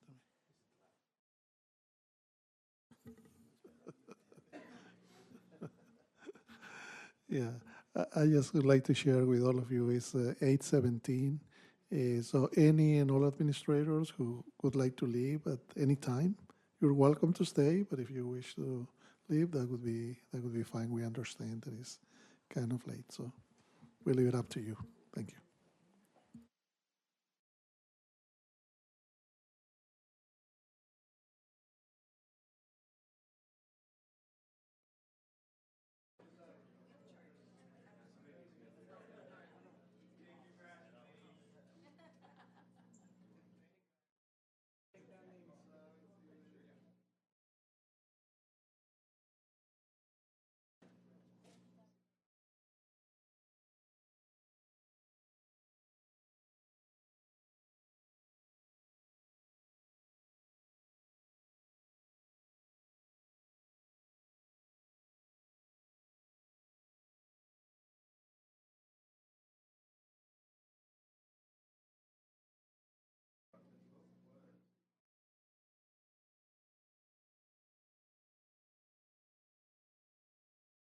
We appreciate that.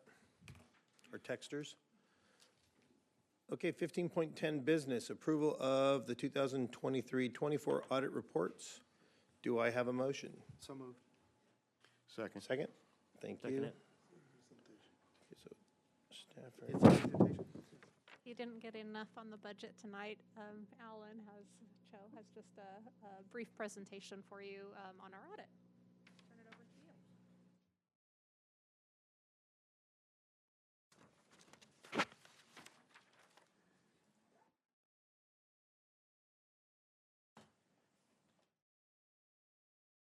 Almost there.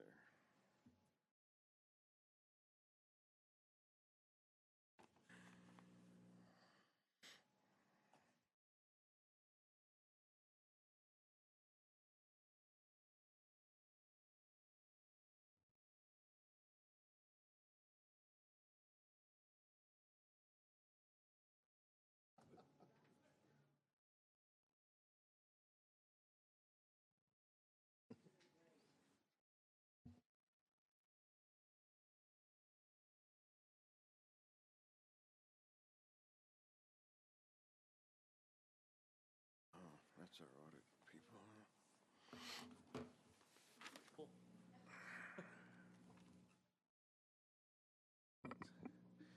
Good evening, everyone.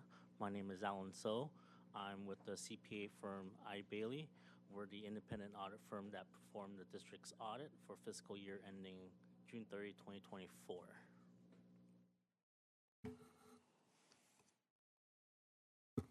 This year we have a new partner. His name is Scott Gustafson. Unfortunately, he is unable to make it to the presentation today, but generally, our firm likes to rotate engagement partners every few years and also engagement team members so that we have a new fresh of eyes during the audit for each year of the audit of this school district.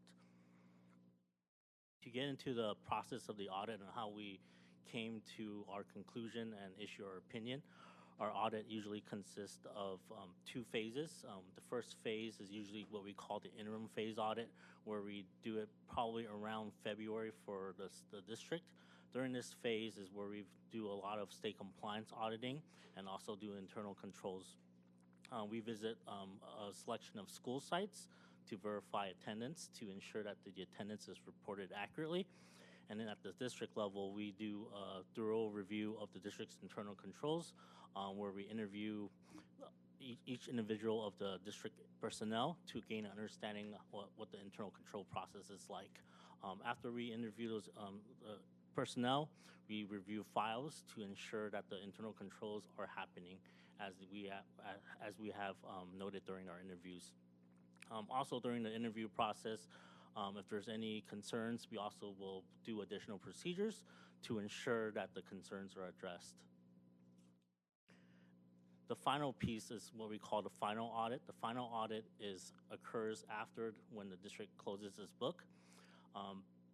This is where all the books are closed and we bring in an engagement team where we audit the financial statements of the district. During this process, based on our interim procedure work, if there's any areas that we consider to be a higher risk, then we will do additional procedures on that area. We will select additional samples or lower materiality thresholds so that we select more transactions. During this phase is also where we conduct unpredictability procedures. Each year, our audit firm adds additional procedure that's the district does not know about, since we do audit the district each year. So we try to keep the district on its toes and do additional procedures that they're not used to. It could be a range of variety of procedures that we do for each district.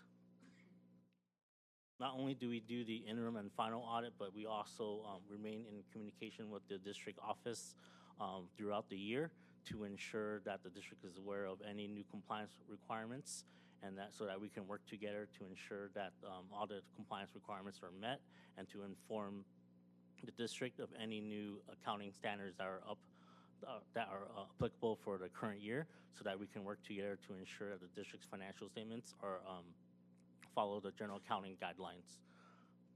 One of the big Senate bill that got ran through was Senate Bill 153 that provides additional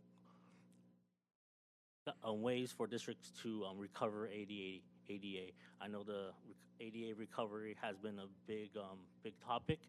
Senate Bill 153 creates some resolution for districts to recover some of the lost ADA to increase the ADA percentage. So our firm is currently developing templates and resources for the districts to help them increase their ADA through Senate Bill 153. So we're excited to bring that, and we're going to work with Candace and her team to get that ADA up. So for the financial highlights, total assets of the district as of June 30, 2024 is $898.2 million. Keep in mind these numbers are related to government-wide financial statements, which encompasses all the funds of the districts combined, and also it's under full accrual accounting, meaning that capital assets are included in these numbers as well. Okay. The total liabilities of the district is $552.9 million. Of that $552.9 million, $151.8 million is related to the net pension liability related to the STRS and PERS. And also, the district has $378.3 million in other long-term obligations. These obligations consist of mainly general obligation bonds, subscription liabilities, and any lease liabilities that they might have.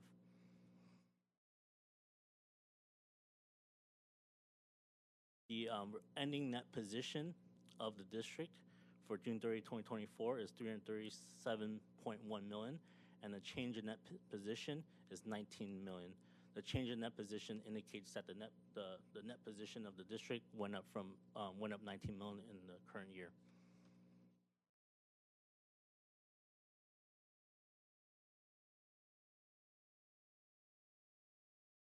So this slide presents the financial trends of the general fund itself.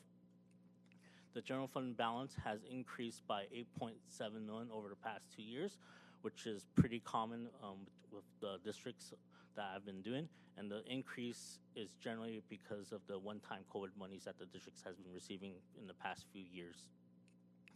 The district projected a decrease in fund balance in 24-25, and the district incurred operating surpluses in 2 of the past 3 fiscal years, with ADA increasing by 683 in the past 2 years.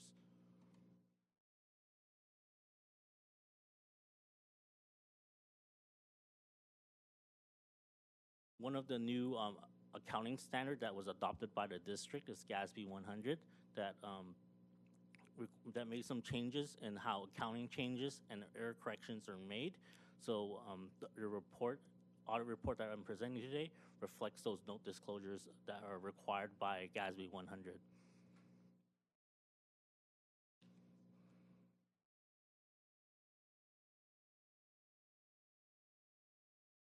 So this slide presents to the results of the audit. As you can see, the audit consists of three opinions or three sections that we go through pretty thoroughly. The first one is the financial statements, the second is the federal compliance, and the third is the state compliance. It is important to note that although business office is heavily involved in the audit, but we do audit the district as a whole because a lot of those requirements encompasses multiple departments of the district as well. For the for the financial statements audit, we did issue an unmodified opinion. Unmodified opinion is the highest opinion that a district can receive. That means the financial statements are free from material misstatements. For the federal compliance piece, we did audit 2 federal programs in the current year. We audited the Education Stabilization Fund. This consists of the COVID funds like ESSER and GEAR, and then we audited the Child Nutrition Cluster. The programs that we select are based on a risk basis and on a rotational basis. We audit each program every 3rd year, depending on the size. So any program that's over $750,000 of expenses, we're required to audit them every 3 years. During our audit of the federal compliance, we audited based on the federal guidelines as issued by the federal government. For example, the Education Stabilization Fund has expenditure components and reporting components that we are required to audit. So based on our audit of the Education Stabilization Fund, we did not find any deficiencies with that. Child Nutrition Cluster is a little different from the Education Stabilization procedures, and it encompasses a lot more different procedures than the previous program I talked about. For example, it talks about we audit the reporting of meal counts. Since the district's funding for that program is based on the meals served, we audit heavily on the meals that was served to ensure that the district is reporting meals correctly. Another component that we audit for the Child Nutrition Cluster is the procurement policies and procedures. So we are required to review the district's procurement policies, adopted policies, and perform procedures over the vendors to ensure that the vendors that are used by the district are selected based on the required procurement procedures. And based on those procedures that we performed, we did not notice any deficiencies related to those programs. The next audit opinion that we issued is the state compliance. Our state compliance audit consists of multiple programs that is dictated by the state on how we audit them. Each year, the state issues an annual state audit guide that lists all the state programs that are required to audit, and then we perform those procedures to ensure that the district is in compliance with those compliance requirements, and then we issue an opinion on those each of the state programs. So for the state compliance, we did issue an unmodified opinion, which is again the highest opinion that the district can get. But we did notice a significant deficiency related to the instructional materials board resolution. Significant deficiency may sound bad, but it's really not terrible because there's no funding related to the compliance requirement.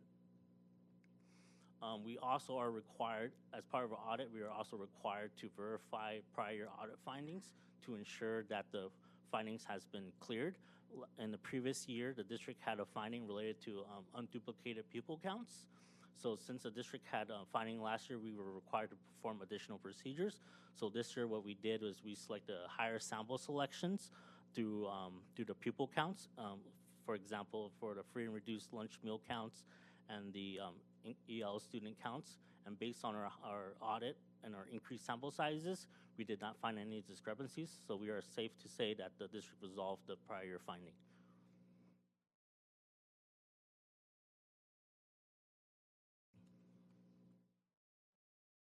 So this is related to the Measure T bond audit that I'm also presenting.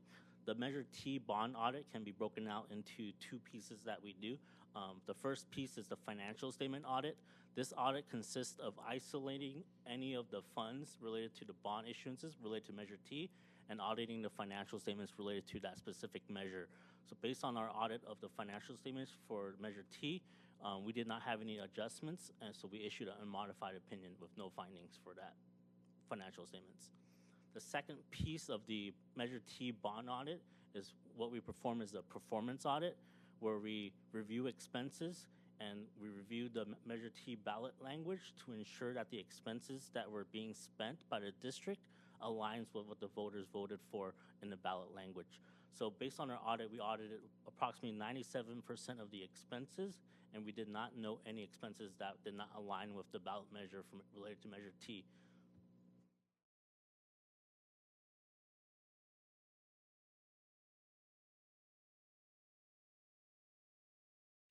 As part of our audit, we are required to perform required communications, and the areas listed above are related to the findings of our audit. So the first bullet point, we noted that there were no corrected misstatements, so meaning that we did not find any audit adjustments that are material to financial statements that are required to be posted for the financial statements. We did note that we had one uncorrected misstatement to the financial statements, which is related to the bond interest and redemption fund. That the uncorrected misstatement related to interest, which comes from the county, that the county posted incorrectly. So as that, we had to pass the adjustment, meaning that the variance was not material enough that requires to post it. There was no internal control matters that we noted during our internal control review process. Pensions, we always do additional procedures related to pensions, since that's one of the largest liabilities of the district. So we would audit the census data of the district, and we did not find any issues related to the pensions. During the course of the audit, we did not notice any disagreements of management, or we did not have any difficulties with management, meaning that we were able to obtain our documents in a timely manner. Thank Candace and her team for pulling all of the required documents in a timely manner. Sometimes I know we request a lot of documents. And a big thank you to all the staff, because I know it's the amount of work, the documents that we pull, it's substantial, and it requires them to take a lot of time out their busy schedules to help us in completing the audit. And then, any questions?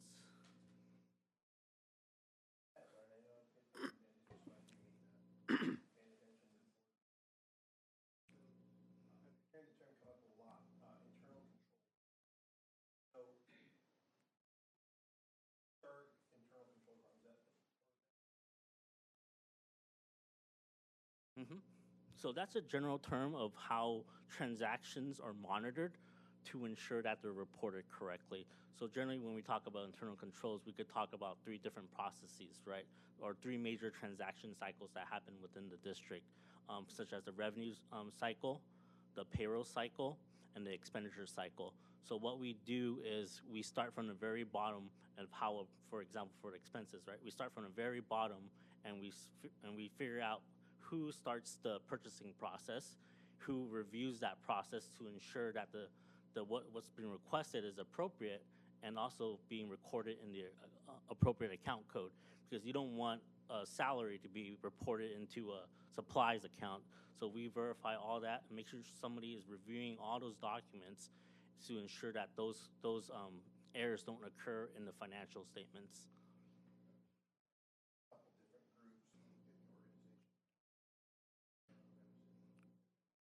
Yeah, correct. So it's a department by department basis, and each department has its own internal control structure and a different review process.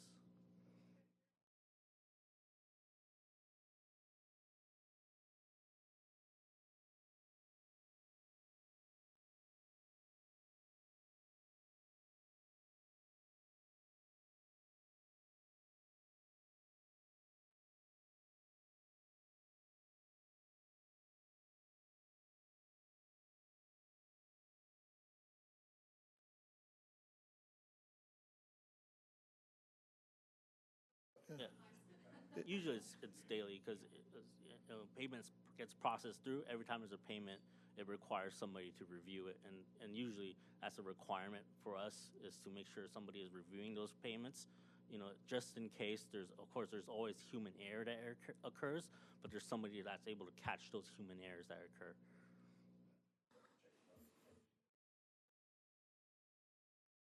Any other question? I got one question for you, sir. You mentioned about that your firm is developing some recommendations or some strategies to increase ADA. And probably you have heard this many times already from me. That is one of laser focus items that we need to focus on. When is the estimated date that we are going to be receiving those recommendations or those strategies? Good question. So we have a really good technology department, and we understand the student information system very well and how it operates. So what we're creating is a software or a mechanism for districts to identify students that we can capture that ADA back, because Senate Bill 153 allows districts to recapture ADA through independent study or voluntary other instruction. So the main focus that we're focusing right now is the independent study part, because with the new Senate bill, it allows a district to recapture the ADA that was lost in the past, even though the student was absent. Because in the previous years, for a student to be involved in independent study, that contract needed to be signed before they commence independent study. But the new Senate bill allows districts to sign it afterwards now. So what we're trying to develop here is identify any students that has 15 or less absences, and then the system will capture those students and spit out the list of students so that the district can start making calls to the parents, say, hey, your student, they qualify for independent study. Let me send you the independent study contract, some work they can do so they can complete the work, and the district can claim that ADA. So we anticipate districts probably capturing back around 5% if you go through the entire entire process. Yeah. So we're trying to create a process that helps districts identify those students. Yeah, and that is wonderful. When do you think, in an estimate, we are not going to hold you to that, right? Because it's just an estimate. When do you think we will have that? And the reason for repeating the question is because I'm not only interested in the financial element. Our students need to be in the school in order to learn, right? So what can we do in order to help them be there? And obviously that is going to help the financial situation that we saw that is increasing. Well, some numbers are increasing, expenditures are increasing, money that goes to special ed is increasing. So we need that money there. So we are looking forward to implementing anything that we can in order to do it. Our busy season deadline was just ended, December 16th, where we worked probably 60, 70 hours a week. And we started the process before our busy season started. But now, since our slow season is coming up, which is probably after Christmas, we anticipate probably within the 2 months, 2 to 3 months, probably around March. Around March. Okay.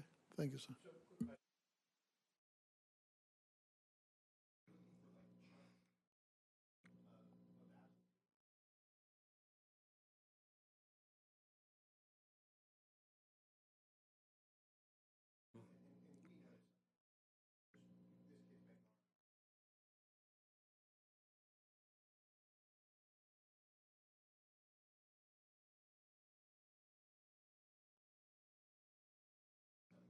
It does.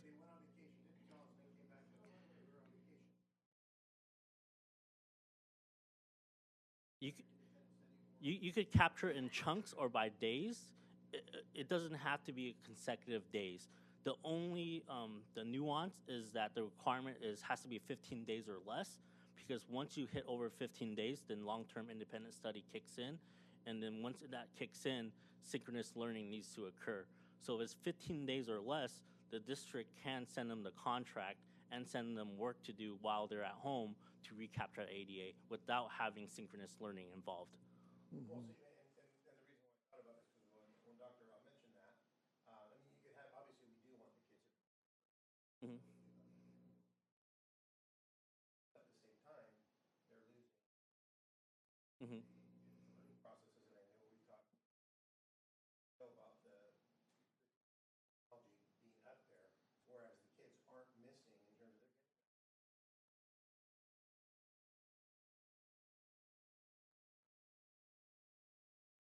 You could capture that if they're sick or ill as well. Yeah. For day one.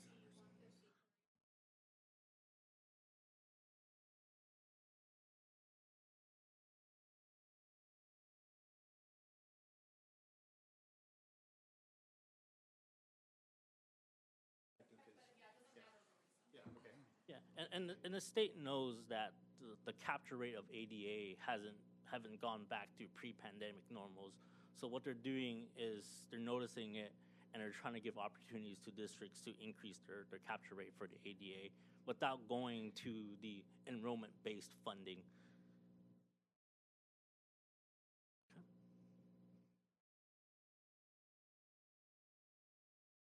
Any other questions?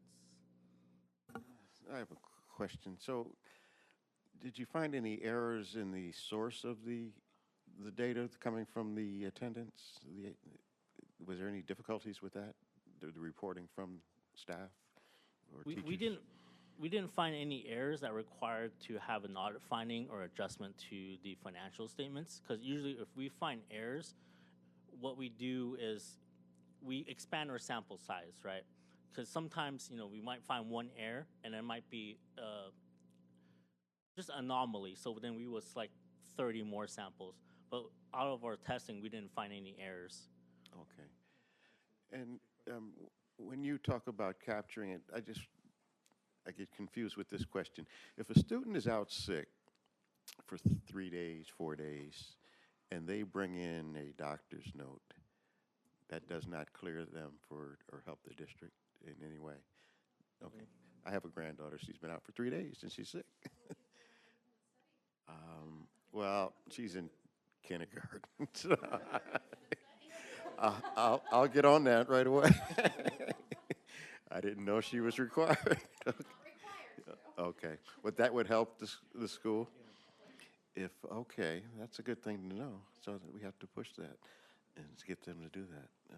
So Okay. that is important, Tony. Then I need to modify. We need our students in school. We need all our students who are absent to still have access to their education, Yes. one way or the other one.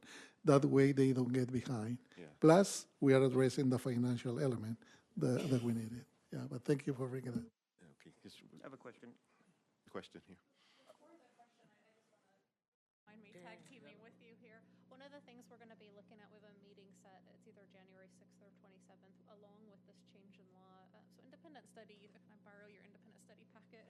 Your granddaughter's absent here, take this, do it, turn it back in and assign a time value to it. But that's no longer true. There's course-based independent study, so we can use a learning management system. The school can call, Mr. Stafford, your granddaughter, assuming they would call you, your granddaughter, we see she's, been out for 2 days. She can access on the learning management system, and so the reason I'm bringing that up today is because what it will require of the board is for all of our courses to have time value assigned to them, and the board to adopt what those look like, so that then we can assign the appropriate Time fee, value, okay. to that. So that's just a little bit of preview of what's to come, and so that we're talking about this almost every single day, and we will be bringing that to you as we come up with a solution. Okay. And you had a question. Was that for me or Brad? Yeah. Will you be able to track that attendance from K through 12? And just keep moving it along so we can see what student is actually, okay, they're always out a lot. Yeah, you could track it, and then what we're trying to do is we're trying to identify students that have a 15 days is a key point, right? Because if they have more than 15 days, anything above that, you can't claim that ADA because you have to provide like a Zoom type of instruction. But with that 15 days is key point. So if a student is missing 20 days, you could still capture 15 days back and have them do the independent study, and that will help a lot to get the ADA back up. Is that 15 consecutive days or 15 days throughout the year? 15 days throughout the year So is once the max. they reach that 15 days, then they're eligible for. Yeah, once they reach 16 days, then the long-term independent study requirements kick in, and that's when the district needs to provide synchronous learning through like a Zoom instruction or something like that.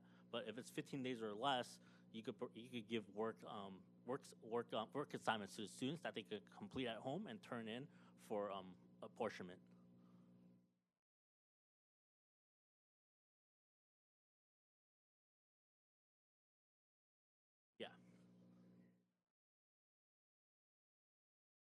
So right now, what's in effect is the 3 days before they can do the at-home. And then before, they had to sign it before the commencement. Yeah. So if they were going out if they were going to be sick, they had to sign it before they got sick. So they had to know they were going to Yeah, get or sick. yeah. Okay. Or usually, generally, or they could go on a vacation, they would sign it before they go on vacation, and then the district would sign them a packet, and they could do it while they're on vacation. So with the new Senate bill, you could basically go back in time and recapture it. So the 1 day, if they're gone just 1 day instead of the 3 days, or is that still? There's no more 3 days. It could be any days now. Okay.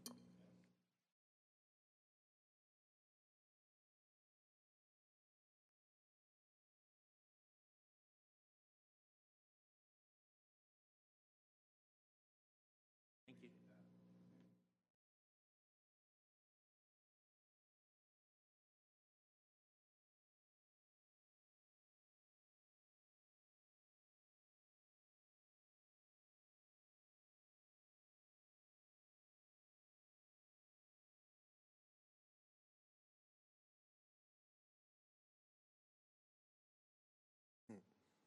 Today's our Friday the 13th.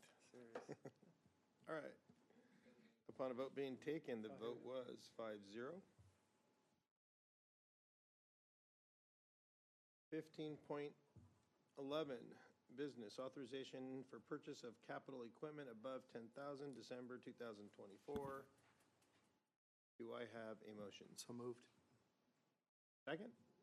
Second. You. And any discussion? Seeing none, please vote.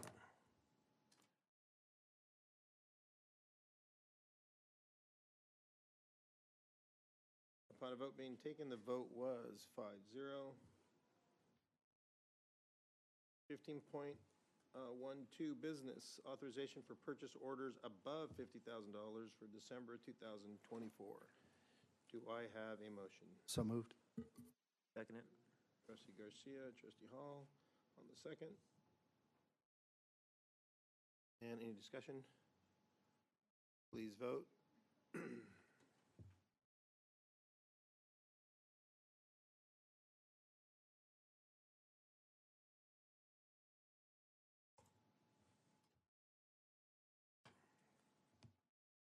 Upon a vote being taken, the vote was 5-0.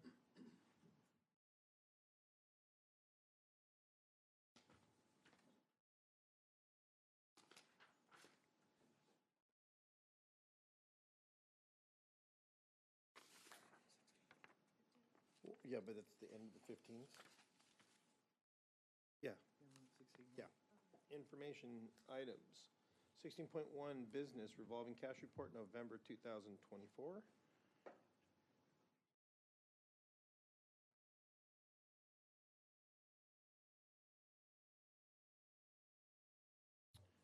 Thank you. And 16.2, board policies, instruction series 6000.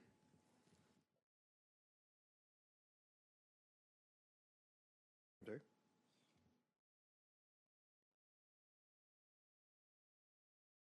Oh, okay, 17.1, closed session, which is not necessary. So we will move to 18.1. Or actually, do we skip down to? Okay, 18.1. I'm sorry. Go ahead. Sorry. Do we reconvene in public session?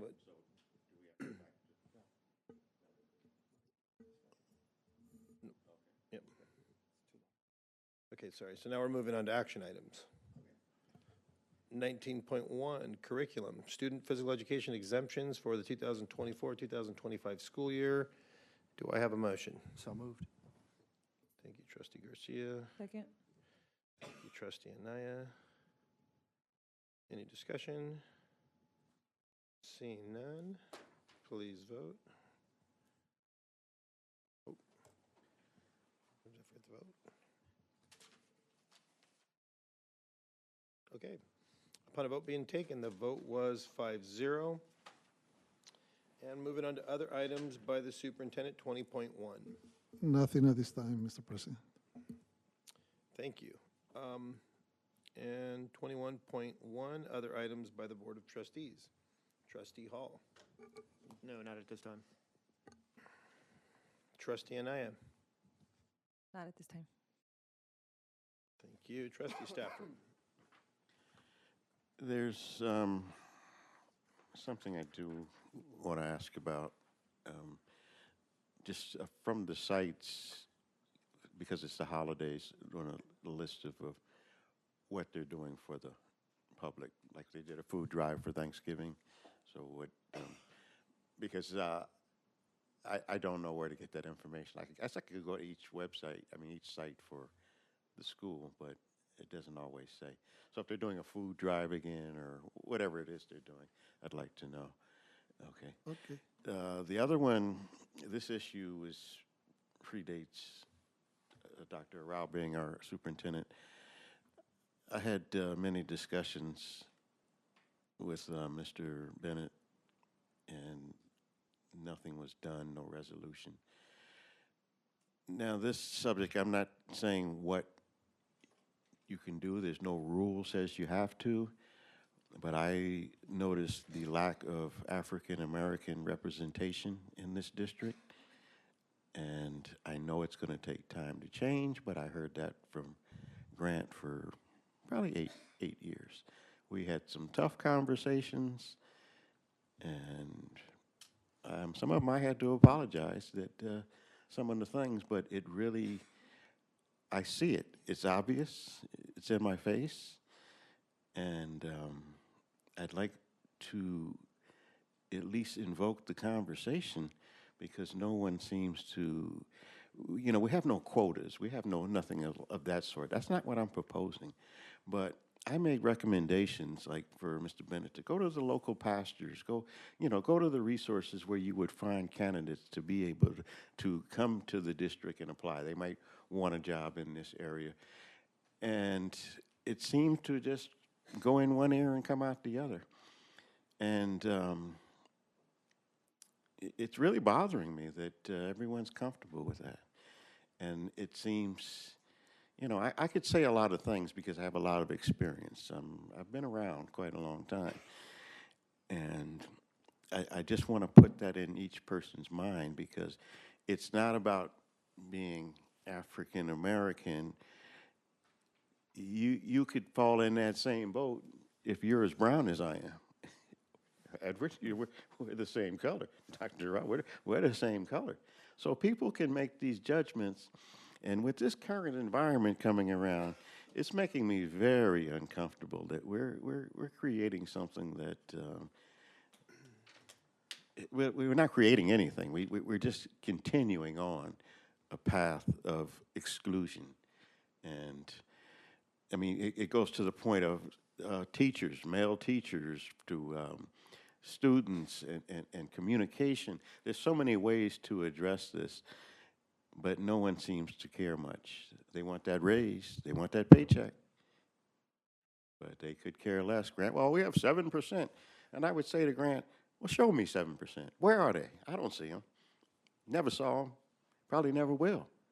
But it's really getting me to the point of, I like to tell my past history so you can understand where I'm coming from. But that doesn't seem to work. It seems to be, let's go through that uncomfortable moment and we'll just keep on going and forget about that. That's just that guy, the way he feels. This is affecting a lot of people. And our young people are brilliant, but you have to give them a chance. And they're not being given the chance. And it's ingrained in some people, but I don't want to see it get to the point that we can't talk about it and give people the rightful chance that they should get. And it's easy to say, well, we have no set rules on who we have to hire and who. Well, that's true. That's fine. But we're not showing our kids a very good example, and don't expect good results if you don't put anything into it.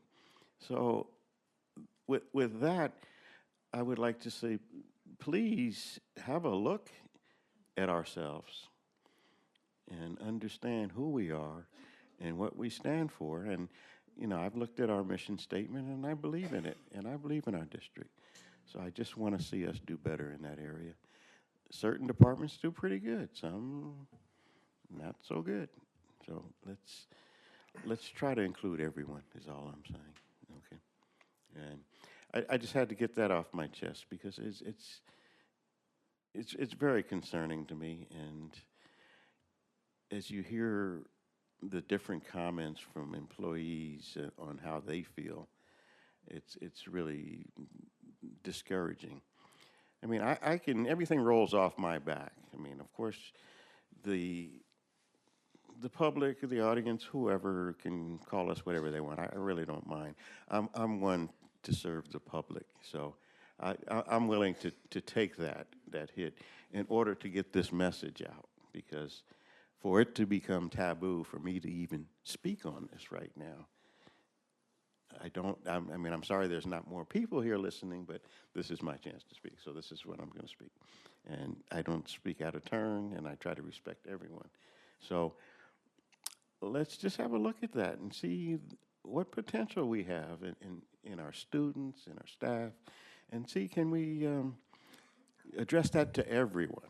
And I don't mean go single out, we have to have this by this date or this. No, let's just give everybody a chance. There are people out here that want to move along, want to move up, and sometimes they need the kick, you know, and we got to find a way to kick them. So, and say, okay, something's going to reach them where they want to achieve, and we join together and we make them successful. Instead of turning our heads and say, he's not going to do that, he's nothing, and we don't expect anything from him, okay? And if you come from a background such as I have, I'm lucky to be alive. So these students need a life. These parents, and when you see the wayward kids, and you can kind of look and see who's going what direction, and you can base that on data and however you want to base it, but we are charged with the responsibility, so let's do it and stop turning our heads. And sorry for going so long, but thank you for hearing me. Thank you. Trustee Garcia? Yeah, I want to thank the rest of you guys for staying dedicated and being here. I know it's been a late night, long night, but you're all very vital to the daily operations and the success of our students. You know, so thank you very much for everything you do. I wish you all a Merry Christmas, Happy New Year. And if you guys have any questions, you guys already know we're very transparent. You have our numbers, you have our emails. Get a hold of us. We'll talk to you. We'll make things happen. That's what we're about, being of service. And appreciate you all again. Thank you, Trustee Garcia. And so, you know what, to start off, you know, I'll touch on kind of what Tony said, and I think it's a valid point, because I know he's expressed it in the time that I've been here. But, you know, I think we're moving in a new direction now that we have Mr. Andrade on board. You know, maybe we look at the recruitment, maybe we look at our own homegrown. And one of the things, believe it or not, in your interview that really hit me was that you wanted to build connections. You want to build pipelines, is the way you had phrased it. And I think that's extremely important, that we start with a pipeline from within our student population, because not everybody's going to college. But if we can identify those students that are at schools and encourage them to, hey, you know what, get involved in the trade, get involved in a field, I think that's where we start, you know. And the recruitment part of, you know, I've always said that this area, the Inland Empire, is a place where people have opportunity, whether it's in education, classified, certificated, because it's still, I mean, it's expensive, but it's still affordable. When you look at the surrounding county, we're surrounded by the coast. And so a place like the Valley out here is very, I would say, if someone, it's appealing to someone who wants to start a family, who wants to go to newer schools, public schools. So we have the opportunity there. And I will say this, you know, for me, it's partly ignorance and just kind of the way I've been raised. Because, you know, when I went to the CABSI conference, it was enlightening to me, because everybody I met there was an assistant superintendent. They were all power players. And it was awesome to see it, because I just have never been surrounded by that level. And they were very inspiring. Many of them were young and they had different opportunities. And for a lot of them, it was their education that got them to rise above their circumstances. And for me, it was really, it was great to see. You know, rarely do I get to go somewhere where, you know, it might be, you know, a conference where it's Hispanic leadership and what's going on. But it is important, you know what I mean? And it can be attained. I think we just have to be the role models to let people know, you know, what it is that we do. John, I wanted to thank John for, you know, his handling of today. I didn't even know about today's incident, but thanks for whatever happened there and for taking care of it. And I'm glad that Helen mentioned that, because that's some of the things that we just sometimes don't hear. Maybe I missed my email. I don't know. That could be possible. But yeah, so thank you for doing that. And I just think if we can just start building that network, I don't think anybody's opposed to that. You know, we need ideas. How do we do it? One of the things that I learned at the CABSI was, and I didn't know this, and I don't mean to be offensive, but within the Black community, I didn't realize how much that the arts were embedded in their culture. Sometimes within the Hispanic culture or Latino culture, it's also embedded. Mine wasn't. You know, I didn't have. My mom was very bland. You know, she was a great woman, but I didn't listen to a lot of music. There wasn't a lot of things that I was raised in. It was pretty, you know, I was a latchkey kid, and, you know, we didn't do a lot of stuff. So I wasn't exposed to that and didn't understand that, whereas a lot of my cousins were different. And so for me, when I left CABS, I just thought we have to infuse our school district with the arts, because I think the arts will hit everybody across every skin color, race. It doesn't matter, because it's one of those things that's going to benefit all of them. And we're fortunate that we have beautiful facilities. And so I know that I'm trying to work on different things, you know, in building programs where we can get these kids to get interested in something, whether it's sports, music, drama, anything, something in the arts, whether it's a CTE program. Because for me, the bottom line is, I think Tony's right. If we can keep our people from this area in the community working here, it's a benefit to the community, because the money's recycled. You know, they're not going outside and having to work in LA County, San Diego County, and do those things. They can actually stay here, work here, save their money, and spend it here. And so, you know, I think you're definitely heard. Now, I don't know what, you know, it's a large task, but we do it one step at a time. And I think Alfredo obviously is probably hearing this for the first time, so he'll know what we're going to do about that, and we'll make some progress, because I think we can go out and recruit. We're one of the highest paying salary districts, you know, in the area. So that's one thing. If you're a teacher, and I can't speak for the classified side, but every teacher knows who pays the most. I mean, you just do, because you look at salary schedules, and everybody's comparing what they're making to the people who make the highest. And so I think we have several things here within Paris Union that we can use to utilize and attract employees of all different, you know, cultures, creeds. But I definitely think if it's targeted and that we put an effort in there, I think the fruits will be there. And I also think that we just have to be, we have to just promote, kind of like what one of you guys had mentioned, what Huff had said about, you know, promoting, oh wait, maybe it was another board member that I was speaking to, but we have to just sell our district. And the more that we sell it, the more that we'll attract employees to be able to want to be a part of the community. So anyways, so I thank you for that, Tony. I know that's something that's been on your heart for a while. Hopefully we can all work together and figure that out. But on a final note, just thank you all for being here. We do appreciate everything you do. You know, I hope that you guys have a great season, a holiday season, and that's pretty much it. So thank you. And 22, oh wait, oh, we already, okay, I forgot. You kicked it off. I can make a comment. Oh, okay. So I just wanted to say, Tony, probably you remember in 2021 when I was still here in the board, I shared with you and Mr. Bennett an article about the research of the positive impact that it has for students seeing people like themselves as a teachers, as an administrators. So that is a very powerful. And I want to be talking with Alfredo in terms of what you mentioned. Once we have the time to be doing those recruitments and things like that, to really focus on that and have a log of everything that we are doing to address that, because that is very important. And if you don't remember the article, I want to look for it so I can share it with all of you. Yeah. You know, we have such a diverse district, a diverse board, and I'm very proud of this board that I sit on, because we are diverse and we can talk about anything. So thank you so much. Okay. All right. Well, 22.1, adjournment, regular meeting of the Board of Trustees for December 18, 2024. Do I have a motion? I'll make the motion. Second it. Thank you, trustee Garcia, trustee Hall. Oh my gosh. Got another meeting. Okay. Please, if no further discussion, please vote. That should be a. Upon a vote being taken, the vote was 5-0. The meeting is adjourned at 9:07.